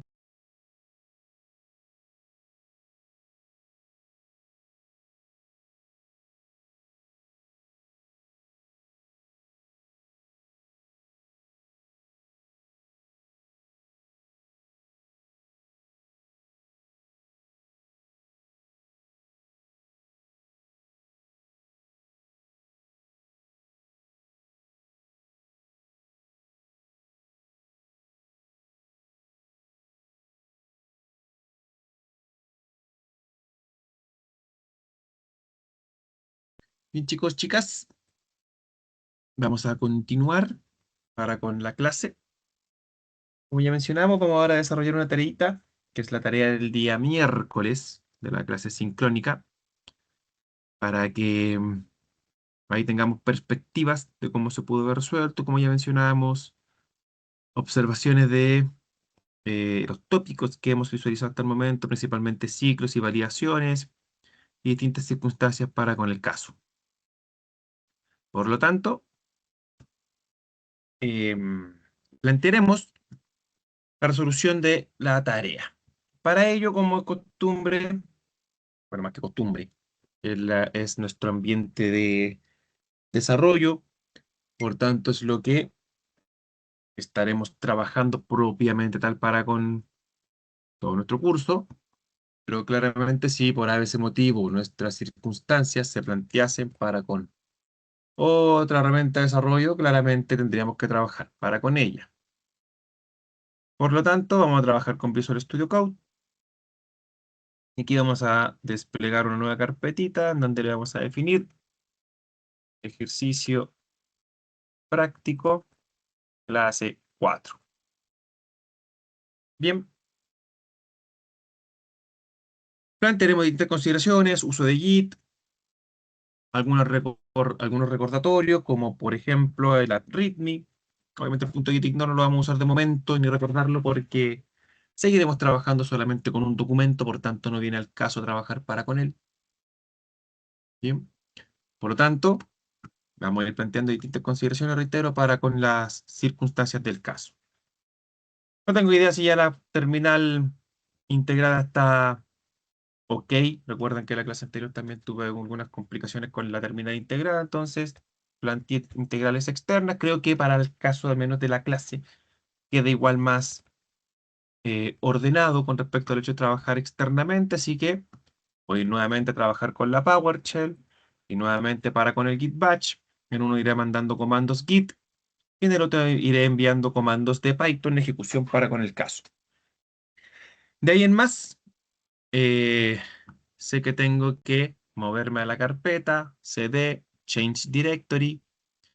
Puedo tomar la carpeta, vamos mostrando otras formas también de cómo lo puedo hacer, exponerla al menos en el PowerShell, me permite realizar ese proceso, la arrastro y me envía la ruta de inmediato con respecto a la ubicación de la carpeta, enter y me ubico en ella. Para validar ya sabemos print working directory y ahí me encuentro en donde yo quiero trabajar por tal con respecto a la terminal. Con el Git Batch vamos a ver si nos plantea la misma circunstancia, cd, vamos a tomar la carpeta, exponerla y también podemos realizar lo mismo. Si se dan cuenta, obviamente, ahí me plantea la ruta con respecto a cómo se debiese, porque si no, no me la reconoce. También lo planteamos en la sesión anterior. Dado que el Git Batch funciona principalmente con respecto a estándares de Linux y por tanto, el backslash, como sí lo reconoce la PowerShell, no lo reconoce el Git Batch, dado que comúnmente es el slash para el caso de navegación en Linux. Una forma. Otra forma, oye, ¿sabes qué? Botón derecho sobre la carpeta y aquí, por ejemplo, Open Git Batch Here. Puedo pincharlo y automáticamente se abre el Git Batch con la ruta de mi proyecto y si mandamos un pwd, estamos en la ruta de nuestro proyecto. Otro camino para hacer lo mismo. Y siempre recuerden, hay más de uno. Bien, ya encontrándome en mi proyecto, por acá vamos a crear automáticamente un new file, main.py, que es donde vamos a programar. No tenemos nada, pero ya sabemos que si vengo al Git Batch, git init, y pum, inicia el proyecto, rama main, y aquí tenemos el Android. Pero todo lo mismo que realizamos en la clase anterior, para que lo vayamos teniendo en consideración, insisto y majadero con ello, tengan en consideración, gracias Flavio por avisar, tengan en consideración practicar y usar Git en todos sus proyectos. La única forma de que se vuelva una extensión de ustedes, que lo trabajen de forma inconsciente, por decirlo de una manera, de forma innata, es practicándolo y después se van a dar cuenta que va a ser una ramificación más de su proyecto. Como por decirlo de una manera, una extensión, un proyecto, un brazo más de su proyecto. Entonces, la única forma de lograr eso es practicándolo y usándolo en cada proyecto, propiamente tal. Ya sé que voy a desarrollar, por lo tanto tengo que crear mi dama de desarrollo, pero ya sabemos que Git branch y por tanto error, porque, bueno, en este caso un error, pero sí no me envía la confirmación de que se me creó o el listado de ramas porque él no está reconociendo ramas, porque recuerden, cuando yo quiero generar una rama tengo que tener al menos un commit, por lo tanto, git add, git commit, -m, y planteamos por acá mi primer commit. Insisto, en algún momento veremos estándares con respecto a cómo se plantean esos mensajes idealmente, al menos un estándar general. Siempre también tendremos que ir de la mano con respecto a los estándares que se puedan plantear en una empresa u otra, pero que prometerán en el caso, eh, lo veremos en su momento. Un estándar, reitero, general. Entonces, propiamente tal, tenemos nuestro primer commit y ahora sí, git branch, y ahí me indica que estamos en la rama main. Queremos trabajar en rama de desarrollo, por tanto, git branch, vamos a llamar dev, y nos vamos a cambiar a ella, git switch dev. Enter, y ahí nos cambiamos de ramita. Perfecto. Ahora listos para programar. Nuestra PowerShell lista para ir ejecutando en su momento. Y vamos para con Visual Studio Code y el requerimiento para ir planteando lo que se necesita. Primero, reitero, lo voy a desarrollar con respecto a lo que se pide nada más.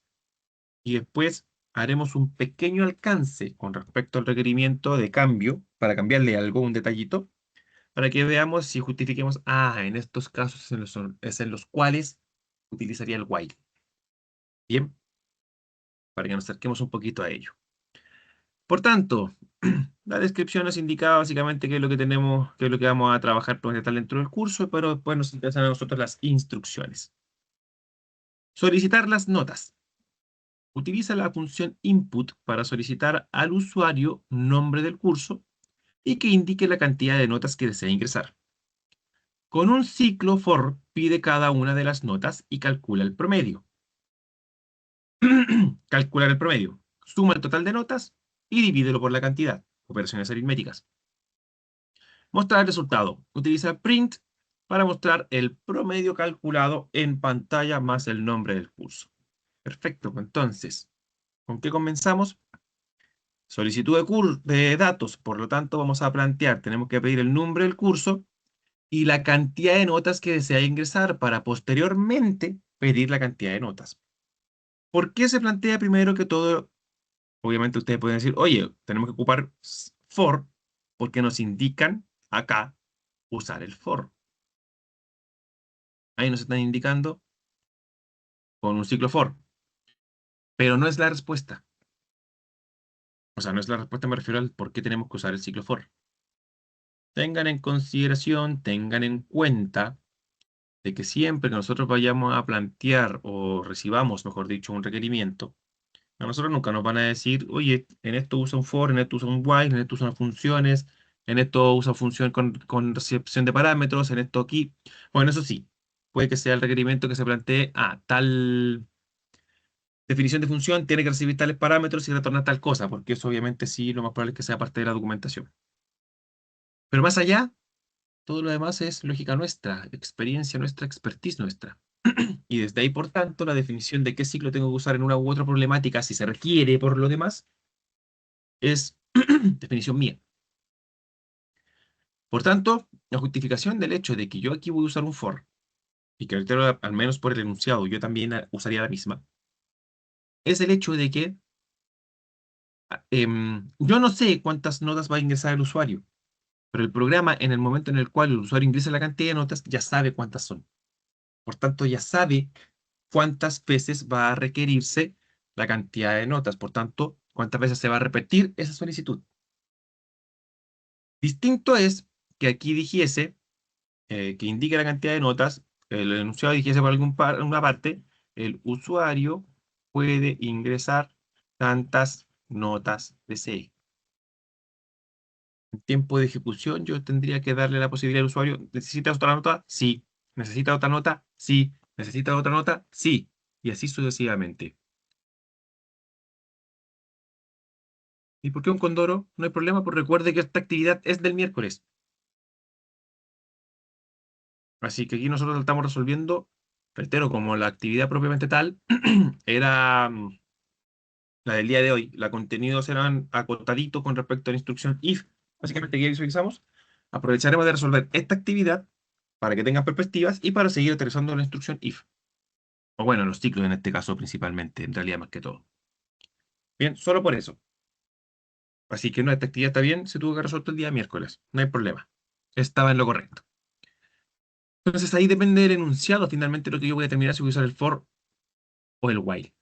Bien, para el caso, lógicamente, reitero, nos está indicando aquí que es for, pero esa es la justificación de por qué nos indicarían que es for. Entonces, probablemente tal, por tanto, empezamos con la solicitud de datos.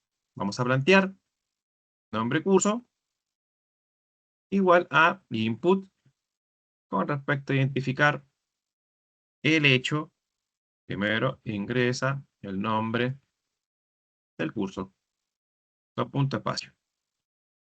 Bien, posteriormente indique la cantidad de notas que desea ingresar. Por tanto, cantidad notas es igual a input, y ingresa la cantidad de notas que deseas promediar. Dos puntos, espacio, y bien, estamos con la siguiente. Vamos para con el caso. De ahí en más, por decirlo de una manera, tenemos una consideración de requerimiento. Entonces, ¿qué plantearía yo? Hasta este punto plantearía un commit entero. Obviamente esto es un requerimiento pequeño. 2 líneas y ya voy a hacer un commit. Tengan en consideración que obviamente lo planteen desde requerimientos que van a ser mucho más grandes, o sea, en comparación a 2 líneas, acorde a lo que puedan estar resolviendo ustedes día a día. Bien, entonces, en este caso, sumamos que es un requerimiento, un pequeño requerimiento del gran requerimiento, que es el problema en sí, el problema por completo. Entonces, en este caso, yo aquí ya resolví uno.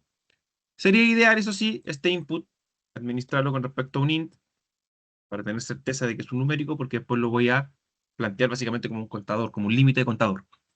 Bien, y desde ahí en más, plantearemos el hecho de efectuar la ramificación propiamente tal. Estamos en la rama dev, entonces me olvido de ello, voy a mi código, git status, y aquí identificamos que tenemos un archivo modificado que está en recomendación para incorporar al stage. Git add, punto. Agregamos, por tanto, git status para verificar que todo está en orden. Correcto. Git commit, -m, comilla, comilla, y aquí le vamos a plantear solicitud de curso, solicitud, nombre, curso y cantidad notas. Listo. Tenemos el commit, por tanto, git status, mi rama dev está limpia, git log, one line. Tenemos ahí nuestro commit y nos indica de que nuestra rama main, que está por detrás, no está en ese punto, y el head está apuntando al dev. Bien, pues tenemos que unificarlo porque git, el main, es nuestra rama estable. Porque también lo tenemos que ir juntando. Comúnmente si llega mi jefe, oye, necesito que subas urgente el main, ya me ahorré tiempo con respecto a mesh o algo por el estilo, porque mi rama, reitero, main siempre está estable. Con respecto también a los avances, eso también significa estable. Entonces nos cambiamos, git switch, a la rama main, y planteamos implementar las definiciones del caso. Para unificar, bueno, primero que todo revalidamos el estado de git log, _one line, y correcto, tenemos ahí la definición del caso. Obviamente él no conoce el avance del dev porque no la tiene en consideración, y en dichas está más avanzado, por tanto no conoce el futuro, por decirlo de una manera. Y también podemos identificar que nuestra rama main está limpia porque no avanzamos nada de código en ella. Git merge para efectuar la unificación desde la rama dev, y ahí se incorpora todo, y ahí probablemente podemos identificar de que también está todo incorporado por acá. Se me olvidó mostrar ahí el código cómo iba eliminándose y agregándose. En el siguiente commit, lógicamente lo planteamos también. Antes de codificar, git status, estamos en la rama main, ya identifico de a poquito, git branch, estoy en la rama main, git por tanto switch, para identificar y cambiarme a la rama dev. Y ahora me voy a desarrollar recién. Recuerden, cualquier duda o pregunta, la pueden sumar propiamente tal en el caso.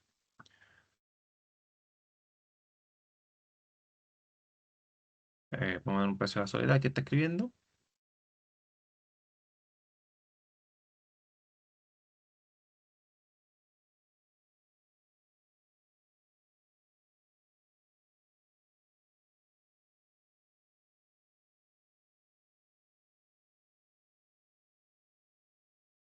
Quizás tenga alguna pregunta.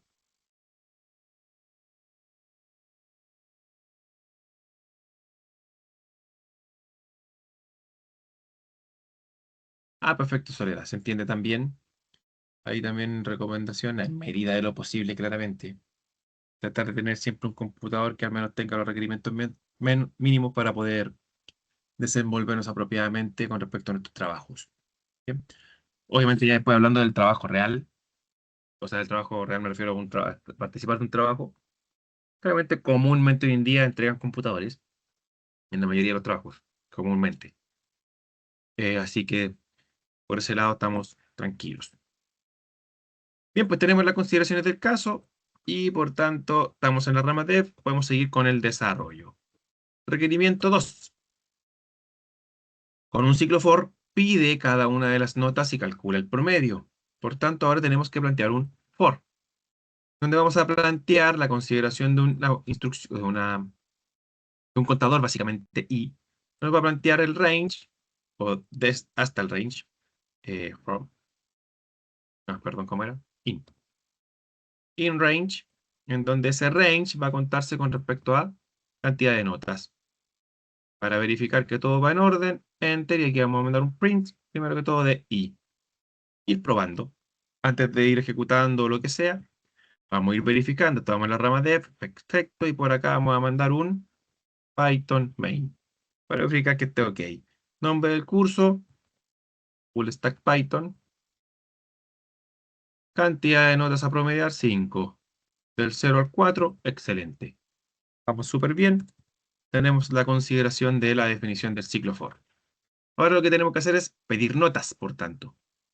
En base a ello, tengo que pedir la cantidad de notas que se estima pertinente. Esto lo pudimos resolver de más de una forma. Primero, como nosotros ya sabemos listas, pude haber recepcionado los datos en una lista y haber trabajado para con ello. Una opción. La otra, calcular el promedio dentro de la misma definición o en la totalización de ello con respecto al caso. Por tanto, vamos a trabajar de esa manera primero para que las listas, reitero, después le demos el espacio de cómo trabajarlas en su momento cuando trabajemos con las listas. Más detalladamente, reitero, ya vimos qué son, pero nos falta harto que profundizar con respecto a ella. Por tanto, en dicha circunstancia, podemos incorporar la definición de más o menos lo que plantea Soledad. Excelente. De la forma más simple para mí, nota igual a un int de un input que viene con respecto a ingreso de la nota, y obviamente eso se va definiendo por propiamente tal en el caso. Así que genial, ingreso de la nota con ese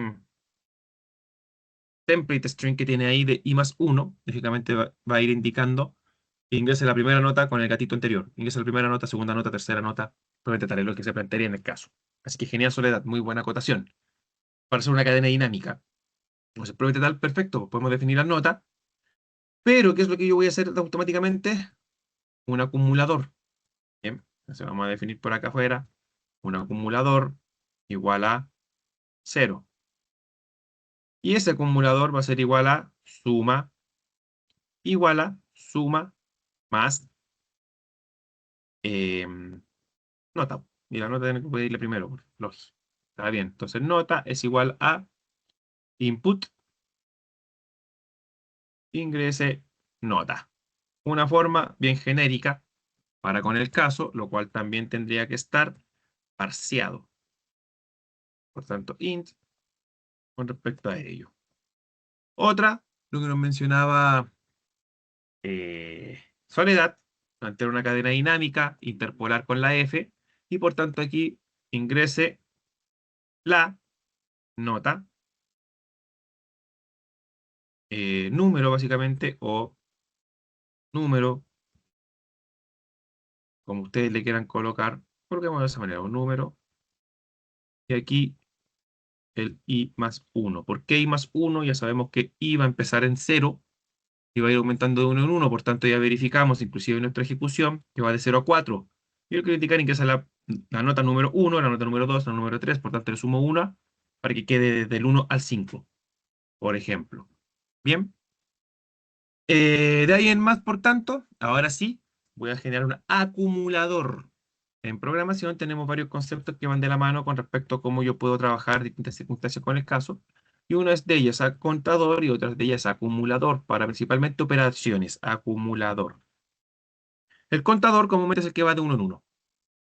Entonces se podría hacer, por ejemplo, la definición de un contador igual a contador más 1. De uno en uno. A la variable contador le agrego lo que tengo en contador más 1. Si contador empieza en 0, 0, 0 más 1, 1. 1 más 1, 2. 2 más 1, 3. 3 más 1, 4. De 1 en 1, un contador. Y un acumulador, que en este caso sería la suma, igual a suma se aumenta con respecto a un valor en específico que pueda ser variable, como una nota. Entonces, propiamente tal, la nota yo la voy a ir sumando una sobre otra. Suma es igual a la nota, perdón, a suma más la nota. Si la nota es un 7, suma va a ser 7. Después 7 más una segunda nota, que puede ser 7, 14. 14 más una tercera nota, que puede ser 6, 20. 20 más una tercera nota, que puede ser un 5, 25. 25 más una cuarta nota, que puede ser 5, 30. 30 más una quinta nota, que puede ser 2, 32. Y ahí tengo el total con respecto a la sumatoria de notas para después poder dividirlo. Bien, concepto de acumulador. Una forma de resolverlo. Si alguien usó listas, check también. ¿Cuál es mejor? ¿Cuál es peor? Depende de las circunstancias. Si yo no necesito el listado de notas para nada absolutamente después, lo mejor obviamente es un acumulador porque reduzco la cantidad de espacio. Si por ese motivo yo después tengo que generar un reporte de muestra con respecto a la cantidad de notas, a las notas y al promedio, una lista claramente es lo más eficiente. Bien, pero de ambas formas, para lo que se pide, correcto, obviamente también porque estamos aprendiendo. Pero ahí tenemos el acumulador. Entonces, en dicha circunstancia, print, que vamos a mostrar de momento, la suma, para que vayamos verificando que está ok. Esa suma obviamente primero la declaro afuera por esto mismo. Yo después afuera necesito usar esa suma para promediar. Si yo no hubiese declarado afuera, está bien también, error de sintaxis no tengo, porque ahí la estoy declarando. Ahora ahí pasa la declaración, pero en tal caso, por tanto, está dentro de un for. Ah, bueno, en realidad en dicha circunstancia, los for ya sabemos que no generan ambientes en Python, por tanto eso no me debería generar complicación. Pero sí por estándar, yo al menos siempre también coloco la declaración en el caso para entender que es una variable global. Estándar nada más. Bien, para que lo tengan en consideración. Estaba pensando que eso era una función, por eso estaba diciendo que la declaraba afuera. Perfecto, pues tenemos las consideraciones del caso, vamos a probar de que esto está funcionando de momento bien. Python, ingresa el nombre del curso, Full Stack Python. Ingrese la cantidad de notas que desea promediar, 5. Y vamos, ingresa la nota número 1, 7. Ingresa la nota número 2, 7. Ingresa el número 3, 6. Hasta ahí van 7, 7, 14, 6, 20. Esa nota, 25, 30. Perfecto, vamos bien. Ah, profe, pero es que las notas pueden ser decimales. Chuta, sí tienen razón en realidad. Float. Float y... Ah, perdón, esa no. Int. Y acá sí, float. Bien, cambios que tenemos que efectuar en el caso. Súper.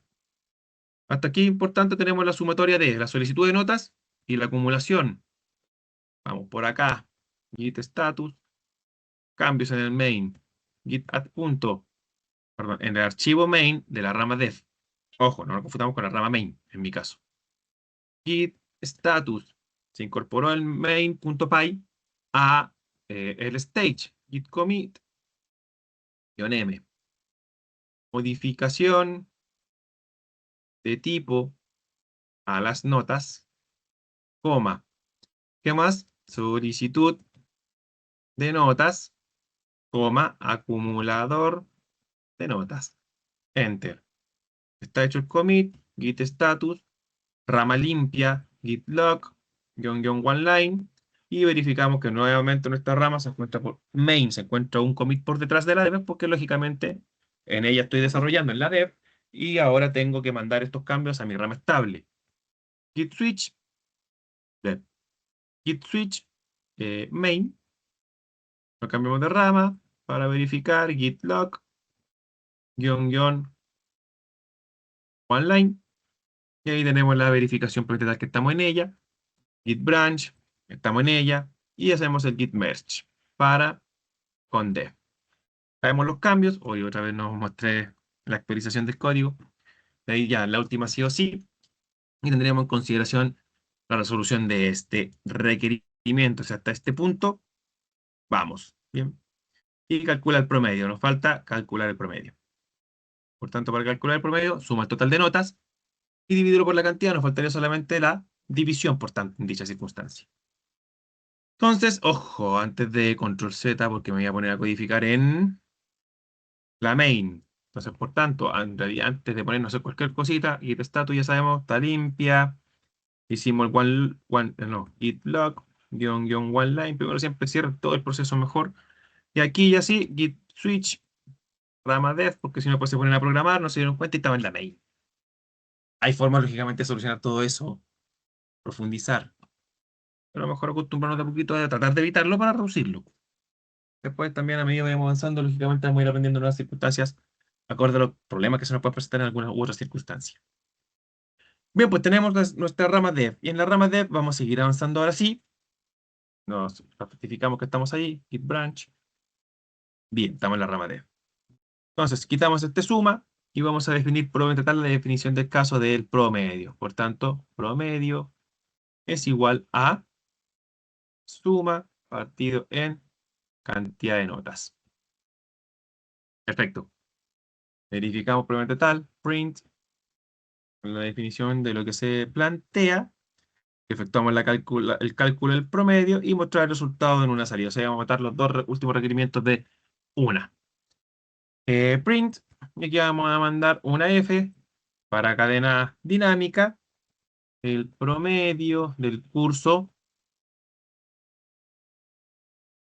nombre curso, es, punto espacio, template string nuevamente, promedio. Guardamos, verificamos su correcto funcionamiento, full stack Python, ejecutamos, cantidad de notas a promediar 5, lo mismo, 77655, promedio 6. Excelente. Estaríamos para con ello, y está bien, el total ya sabemos que era 30, de la misma nota anterior, dividido en 5, 6. Y ahí estaríamos con respecto al promedio. Vamos a dar unos minutitos a Tere, no me pesca la F, me la marca como error. ¿Qué puedo estar haciendo mal? Tendríamos que ver si nos gusta compartir para poder cooperarle, sería el ideal.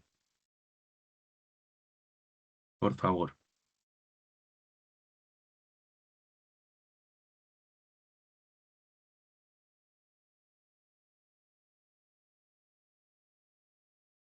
¿Es factible para dejar de compartir yo? Ah, ya está compartiendo.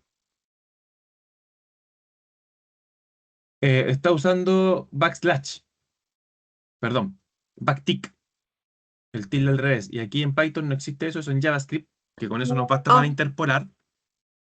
Y por tanto aquí sería solamente comilla simple o comilla doble. ok.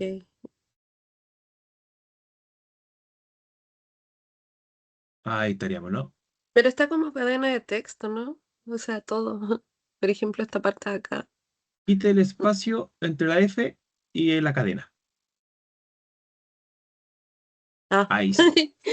Bien. Oh, vale. Muchas Gracias, Teresa. No hay gracias. problema. A todos nos sirve. Recuerden, por eso pasa mucho, sobre todo cuando empiezan a aprender más lenguajes. Va a pasar que se les van a ir olvidando cosas. Me imagino que también se han dado cuenta que cuando yo voy programando digo, oye, no, ¿verdad que esto no es así? ¿Verdad que esto acá no? Etcétera. Yo, o sea, también sincero, mis principales stacks no es Python. Lo sé, lo manejo, lo he trabajado, por si acaso, para tranquilidad de todos, claramente. Pero el principal stack es Java y JavaScript. Ahí me muevo principalmente por gusto, lógicamente por oportunidades laborales que se han dado, etcétera. Pero Python lo he trabajado y lo manejo también absolutamente al revés y al derecho. Pero aquí quiero llegar, inclusive, aunque Java y JavaScript son mis principales stacks, cuando yo también me meto a Python por clases, o porque me sale un proyecto específico para con ello, etcétera, y obviamente dejo un poquito de lado Java y JavaScript, después vuelvo a los lenguajes y se me olvidan algunos detallitos. Me confundo con algunos detallitos. Entonces, por si acaso, lo que le acaba de pasar ahora a Teresa es total, absolutamente normal. Empezamos de repente a mezclar lenguajes sin darnos cuenta. Como por ejemplo cuando mezclamos también el Spanglish, como les decía en algún momento con respecto a nuestro lenguaje. Bien, así que eso es normal, pasa. Lo importante, lógicamente, es atenderlo y empezar a entender, ah, chuta, ¿verdad? Que acá no era así. Por tanto, en síntesis, con respecto a usted, Teresa, a lo que le pasaba a Teresa, recuerden, en JavaScript yo uso el backtick para interpolar.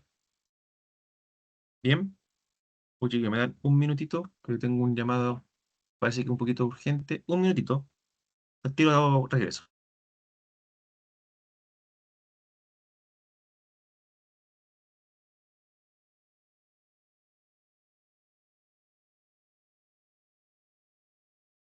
No era nada, disculpen.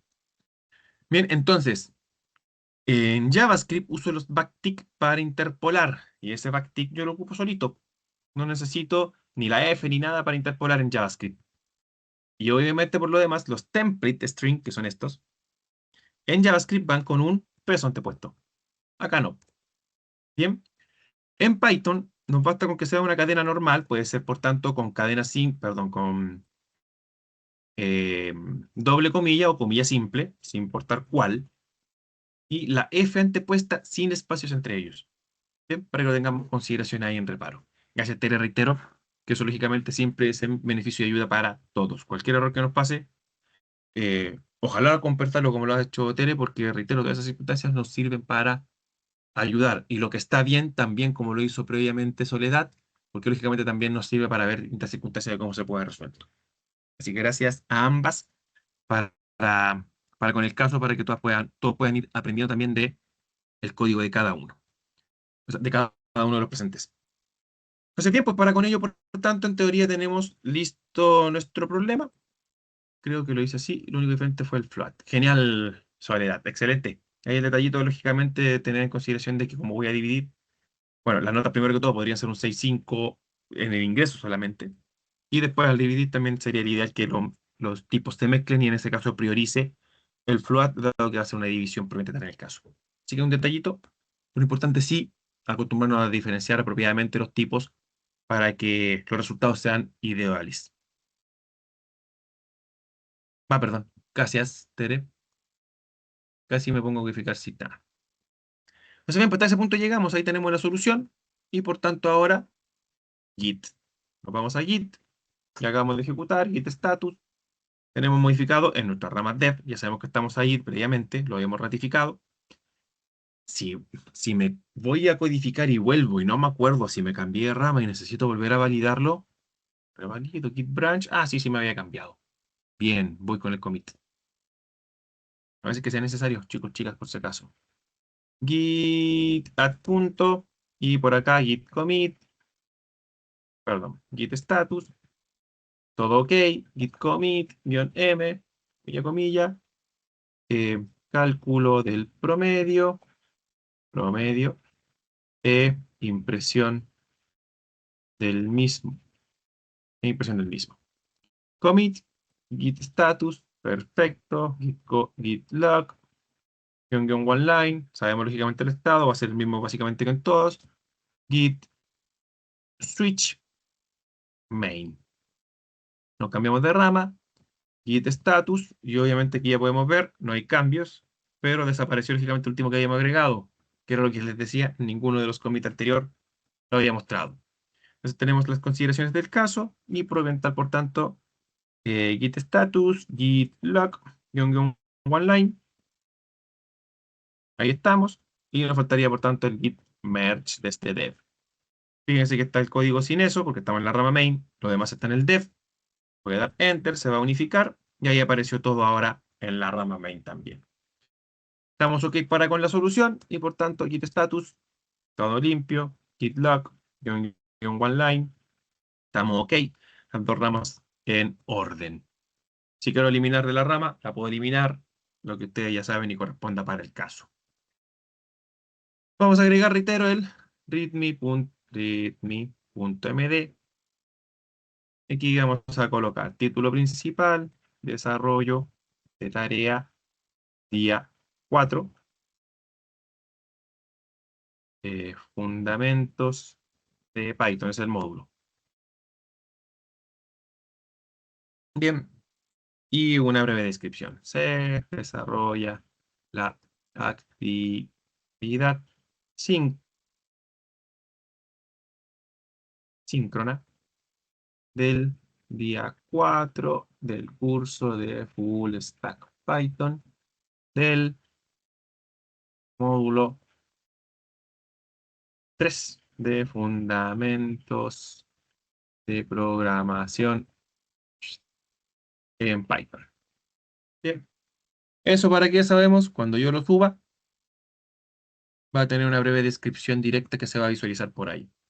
Quizá lo dimos que haber hecho en la rama dev. Sí, pero bueno, ya está. Git status, estamos para con ello, git add punto.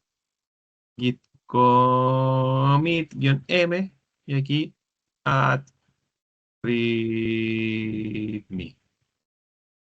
Se agregó el readme, estamos ok para con ello. Check. Por hoy día, para no extenderme, reitero, no me he podido darle espacio para poder crearles un GitHub para el curso, para que vayamos planteando todo, para que, reitero, nos vayamos acostumbrando, les voy a compartir el código por GitHub. Entonces, vamos a crear un nuevo repositorio por acá. Y vamos a definirle tarea día 4, fundamentos, programación Python. Por tanto, ¿se tiene que llamar igual que el repositorio local? No. Irrelevante el nombre. Comúnmente sí, por estándares pasa, pero es irrelevante. El add readme no lo voy a agregar acá porque viene desde abajo. El git ignore no lo vamos a ocupar de momento nuevamente. Regará el momento de repasarlo, insisto, sí. Y licencia tampoco para el caso. Creamos repositorio público por lo demás para que lógicamente puedan tener acceso a él. Y aquí nos plantea, ya sabemos, recomendaciones. Yo voy a ejecutar el primer comando que es el git remote at origin. Recuerden, estoy agregando un repositorio remoto que le estoy definiendo como origin y asociando la ruta de ese repositorio. Enter, se agregó. Git remote, ahí está, origin. Bien, ahora yo no necesito ese comando porque recuerden, tengo una configuración en mi Git que se cambia automáticamente de master a main. La recomendación de GitHub es obviamente ejecutarlo. Si no tienen esa configuración, hay que ejecutarlo. Yo me voy a saltar al git push. Ya. Me voy a agregar tonteras, perdón. Me voy a poner el control B. Paste, y ahí estamos. Recuerden que podría ejecutarlo sin esa U. Sí, sin problema. Git push origin main, ¿me va a subir la rama main? Sí, pero para cada carga que yo tenga que hacer, tengo que escribir siempre git push origin main.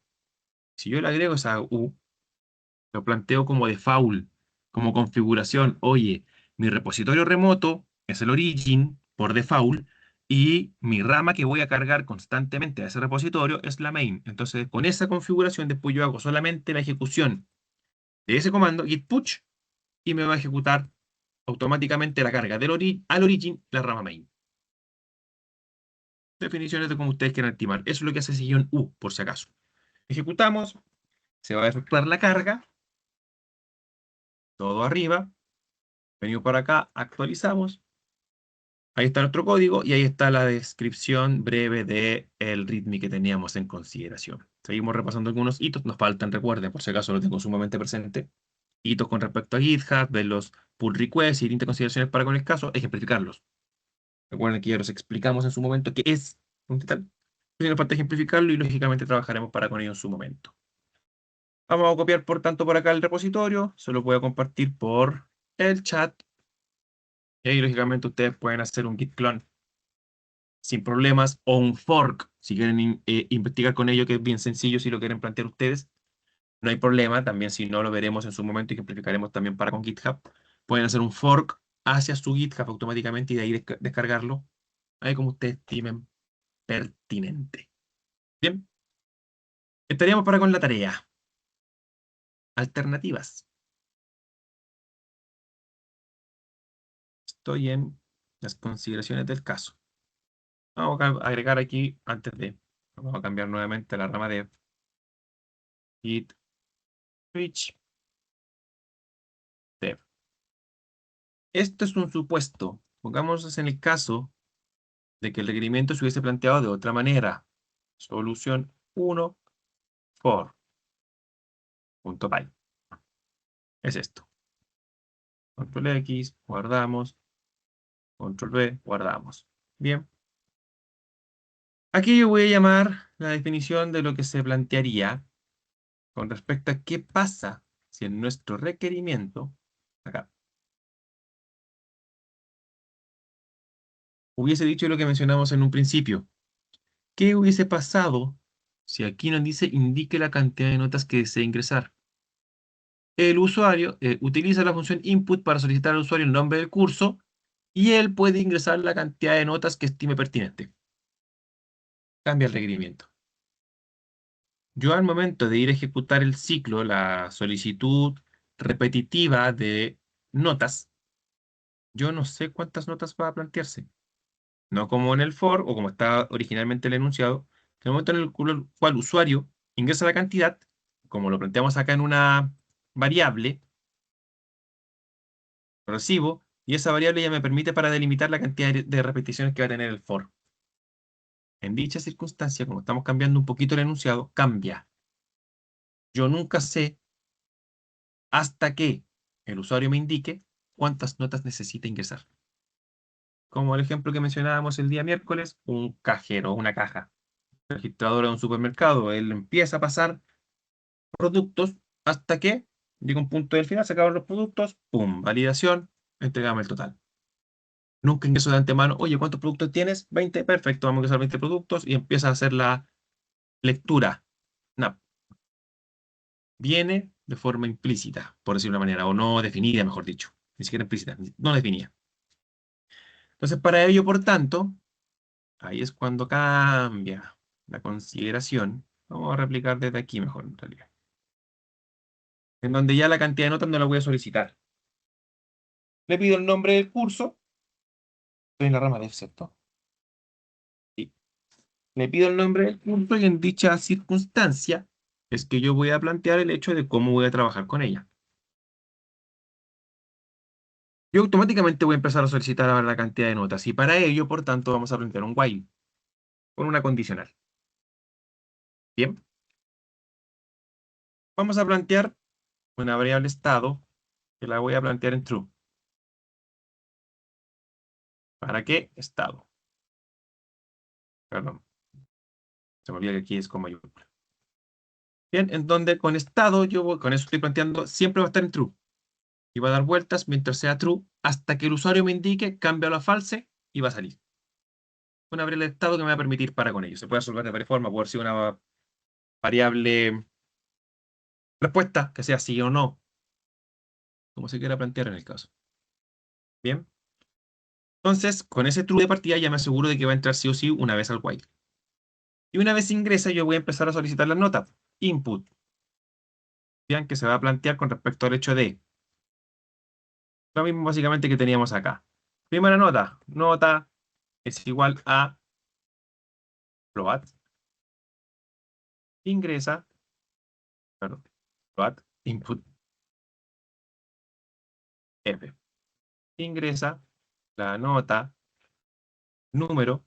Y aquí no tengo el número. ¿Cierto? Por tanto, ¿por qué? Porque no tengo el contador nativo que ya viene incorporado en el for. No lo puedo construir yo porque es más, no lo voy a necesitar. Porque si yo no sé la cantidad de notas que el usuario va a ingresar, hasta que termina el ingreso, para calcular el promedio, yo voy a tener que ir contando las notas que va ingresando también. No solo totalizando las notas. Entonces, vamos a tener un contador notas igual a 0. Empieza a 0 porque tengo que empezar a contar de 0. Entonces, como va a empezar de 0, igual que el i, aquí vamos a poner contador de notas más 1. Bien. Ingresó la primera nota. Como ingresó la primera nota, contador notas es igual a contador notas más 1. Porque, ojo, ahí estoy poniendo el contador de notas más 1, pero no se lo estoy reasignando al mismo contador. Por tanto, me lo voy a imprimir, pero no se le va a afectar el contador. Aquí lo estoy afectando al contador de notas. Asignaré lo que tiene el contador más 1. Aumenté el contador en 1. Ingresé la primera nota. Y la segunda, y la tercera, y la cuarta, que el usuario diga stop. Y me falta el acumulador. Suma notas. Aquí le voy a poner un apellido para que sigamos más o menos la misma nomenclatura, que también va a empezar en 0. Y ese acumulador va a ser, por tanto, suma notas es igual a suma notas más nota. Bien. Y ahí tenemos las consideraciones del caso de lo que nosotros necesitamos. Ahora, ¿qué nos falta? Validar con respecto al hecho de indicar input. O sea, o por ejemplo, eh, respuesta igual a input. Que sea ingresar otra nota Entre paréntesis, sí, no. Una validación, sí. Respuesta es igual a, sí. Se mantendría el estado, ¿cierto? Porque quiero que vuelva a ingresar. Por tanto, si es igual a, no. Mezclando llaves acá, nada que ver. Si la respuesta es no, estado igual false. Si la respuesta es no, cambia, sí, pues, perdón. Si la respuesta es sí, no entra al if, el estado, por tanto, se mantiene en true, vuelvo a ingresar al ciclo. Si la respuesta es no, se valida acá, ingresa, cambia el estado false, pregunta, estado igual false, que es lo que estamos planteando en el caso, como es un booleano directo, estado false, pum, se sale del ciclo. Y al salirse del ciclo, nosotros podemos plantear, por tanto, primero que todo, tenemos la suma, tenemos el promedio, por tanto, perdón, la suma y la cantidad de notas, promedio va a ser igual a suma notas dividido en contador notas. Printf, y vamos a plantear aquí el promedio del curso. El curso, nombre curso, es promedio. Bueno, sigamos inclusive también la nomenclatura, promedio. Ah, no, las notas. Guardamos y vamos a ejecutar verificar. Para después, obviamente aquí hubiese sido ideal los git commit en cada punto. No voy a extender en ello para el caso y también se me fue. Un momento y aquí yo planteo un commit porque aquí ya tengo una resolución de un requerimiento completo. Bien. O no me he parado del asiento, reitero, hay distintas circunstancias por las cuales uno comúnmente hace un commit. Bien, pues entonces vamos para con ello, vamos a ejecutar el main, ingresa el nombre del curso, full stack Python. Ingresa la nota número 1, 7. ¿Desea ingresar otra nota? Sí. Ingresa la nota número 2, 7. ¿Desea ingresar otra nota? Sí. Ingresa la número 3, 6. Sí. La misma nota de recién para que validemos. 5. Sí. 5. No. Se salió. El promedio del curso Full Stack Python es 6. Vamos a meter las últimas mejoras. 2 puntos espacio para que se quede más bonito. Y ahí estaríamos con respecto a ello. 2 puntos, también espacio. Volvemos a revalidar para que quede mucho más legible, insisto. Ejecutamos. Full Stack Python. Aquí tenemos, ahí sí mucho más bonito. Ingresa el número 1, 7. Esa otra nota, sí. Ingresa el número 2, 7. Sí. Ingresa el número 3, 6. Sí. Ingresa el número 4, 5. Sí. Ingresa el número 5, 5. No. Salimos y ahí tenemos la impresión del promedio.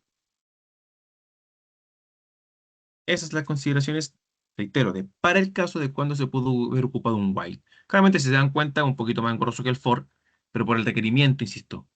El requerimiento nos planteaba, el usuario puede ingresar la cantidad de notas que se quiera. Oye, que no quiero que sea con sí, no. Quiero indicarle, desea ingresar más otra nota. Si es no, ingresa 0.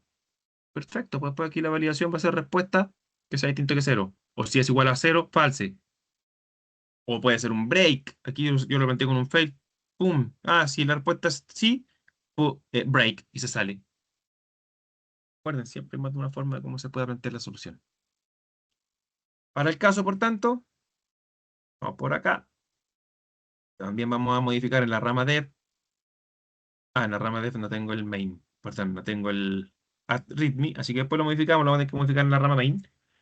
Para con el caso, y por tanto, git status. Ahí tenemos modificación en el main y se incorpora el solución 1 for. Por tanto, por acá, git add punto, incorporan los dos al stage, lo revalidamos, los dos están en el stage, perfecto. Git commit, -m, mensaje, se cambia la solución a archivo, no, se agrega solución hipotética con while y se reorganiza el código con un nuevo archivo. Listo.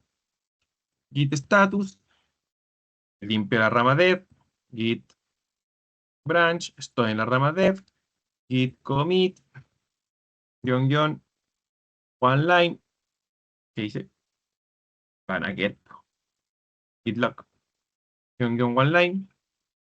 Ahí tenemos las consideraciones del caso y ahora nos vamos a la rama main, por tanto, git switch, rama main, nos cambiamos, tenemos las consideraciones del caso de que acá no tengo el archivo correspondiente y ningún cambio en el main. Entonces, git status, perfecto, git log, -- one line. Tenemos el hecho considerable, de también ahora no aparece inclusive el remoto, git merge, perdón, dev.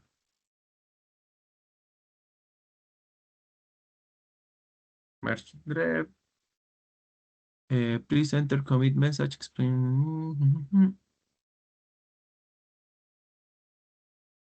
No, commit. Merge branch, no, entregamos el mensaje apropiado nomás.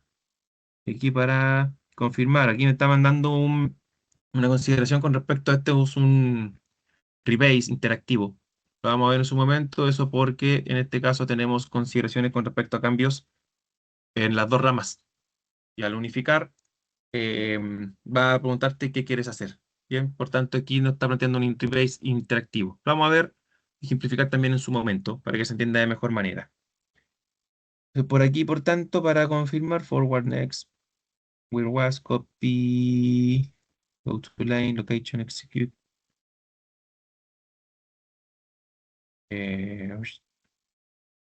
Write out. Oh, entonces los puntos. Control O. Enter. No, control O. Write to file. Sí.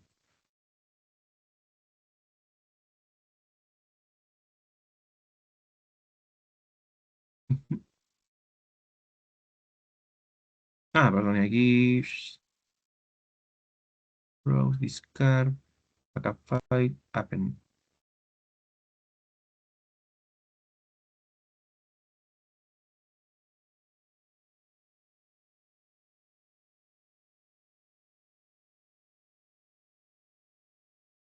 MS format, Mac format. Prepend.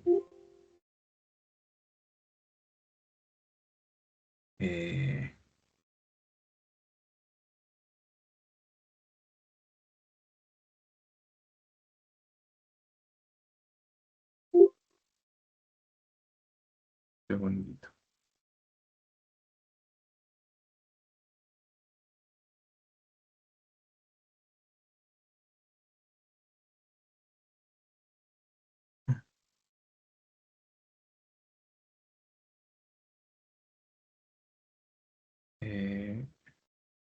Sí, no.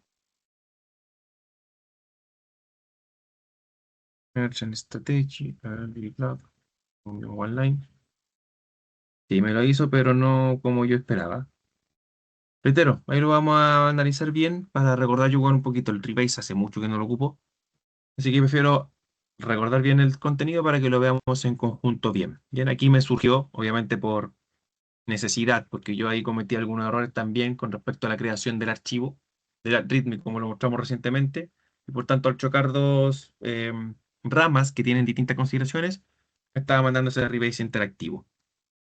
De momento, reitero, dejémoslo acá, lo veremos y lo aterrizaremos apropiadamente. Bien, ¿qué es lo que nos va faltando? Git push, y como ya les mencionaba, bueno, primero que todo estamos en el main, tenemos el merge de todo, entonces git log, el main es la que tiene la consideración de todo por acá. Tengo el readme, la solución del for y la solución del while, los archivos que corresponda. Si me cambio, por ejemplo, la rama dev, git switch dev, van a dar cuenta que no tengo el readme. Por eso, en el main unifiqué lo que tenía en el main más lo que tenía en el dev. Pero como no era lo mismo, por eso me estaba mandando este rebase interactivo. ¿Qué pasaba? En el dev tenía esta solución 1 for y en el main tenía la readme. Y como se dan cuenta, en el dev no me agregó la readme, por ejemplo. Y además tenía consideraciones de cambio en los archivos. Acá tengo unas consideraciones de cambio de eliminación e incorporación para acá. Entonces, todo eso me estaba planteando, oye, ¿quieres unificar todos estos commits que están diferentes en uno solo? Y por eso ahí me agregó en el main un único commit que me unifica lo del dev y lo que tenía en el main. Por eso, tenía dos commits diferentes. En el main tenía un commit, que fue cuando agregamos el add readme, que no estaba en el dev. Y en el dev tenía un commit que fue el commit de la solución del while, que no está en el main. Y como tenía esos dos commits, en el main me unifico esos dos commits. Bien, eso fue lo que pasó en el caso para que se entienda. Pero reitero, lo explicaremos y justificaremos en el caso apropiado para que se corrija bien y entendamos también finalmente qué fue lo que hice rápidamente en este caso. Entonces por acá, git push, y con eso me basta para subir a... Ah, no, estoy en la rama dev, perdón. Git switch a main. Y aquí sí puedo mandar el git push para que se suba automáticamente la rama. Porque reitero, le puse el guión U. Y aquí sí tenemos en nuestro GitHub nuevamente la actualización con respecto a los commits que se incorporaron, los documentos que se incorporaron, y bueno, hubiese actualizado el README también quizá con la descripción propia, pero con eso nos basta de momento. No sé si hay dudas, preguntas o consultas, chicos, chicas.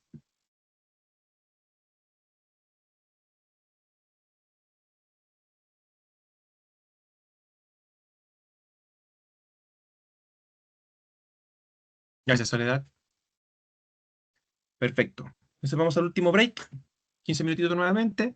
Y de regreso les tengo la tarea que les mencionaba para que vayamos trabajando tanto en la actividad sincrónica que se presenta por el día de hoy dentro de la plataforma y esta complementaria también para que llenemos el tiempito, lógicamente, que tengamos para practicar, obviamente, con sentido de práctica para con ello. Así que vamos a los últimos 15 minutos.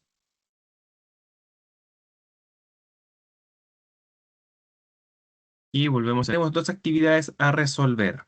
Bien. Una que les compartió Abdón por el chat de WhatsApp. Y otra que tenemos en consideración dentro de nuestra plataforma, que ya fue la que mostramos en la mañanita. No la voy a abrir de nuevo porque tengo ya se cerró mi plataforma. Y en abrirla ustedes ya la han visto en más de algún momento, a veces se me demora un poquito. Entonces, para no perder tiempo en ello, ya saben cuál es la actividad, claramente la actividad sincrónica de la clase 5, del día 5. Recuerden que nos encontramos en ello. Ya nos quedan 7 clases para terminar este módulo de Python. 7 clases serían 2 semanitas básicamente, un poquito más, para estar ok para con ello. Así que estaríamos con respecto a la entrega de contenidos, aclaratoria de dudas. Obviamente tengan en consideración y recuerden que cualquier hito que tengan en cuenta para con el hecho de que les surja alguna problemática dentro de su desarrollo en esta fase sincrónica, si apagamos el micrófono y la cámara con Abdon, es porque les planteamos el espacio para que puedan codificar con tranquilidad, pero estamos disponibles y presentes, así que cualquier duda o consulta que quieran plantear, estamos disponibles para poder cooperarles en lo que necesiten. Así que ahí reitero, una actividad complementaria también para que podamos practicar extra, en donde aquí se plantea el hecho del uso de variables, validaciones if, ciclo while. Bien, para que lo tengan en consideración. Eso es lo primordial. No es necesario trabajar con objetos si lo quieren plantear objetos y listas, o sea, me referiría en este caso a objetos como diccionario. Diccionario y listas, bienvenido sea, pero no es requirente con respecto a lo que se pide, para que lo tengan en consideración. Así que eso por ahora, chicos. Quedamos atentos con Abdon a cualquier duda o inquietud.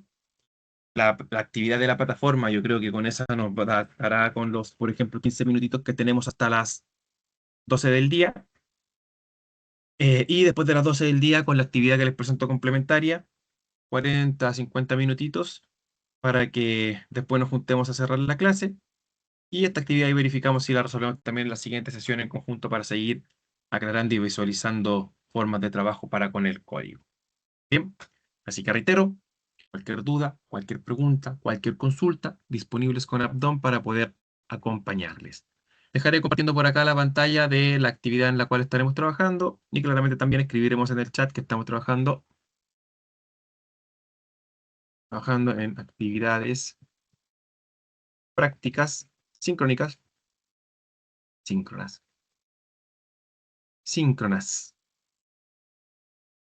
a las 12:55. Nos juntamos prontamente. Nos juntamos para cerrar la sesión.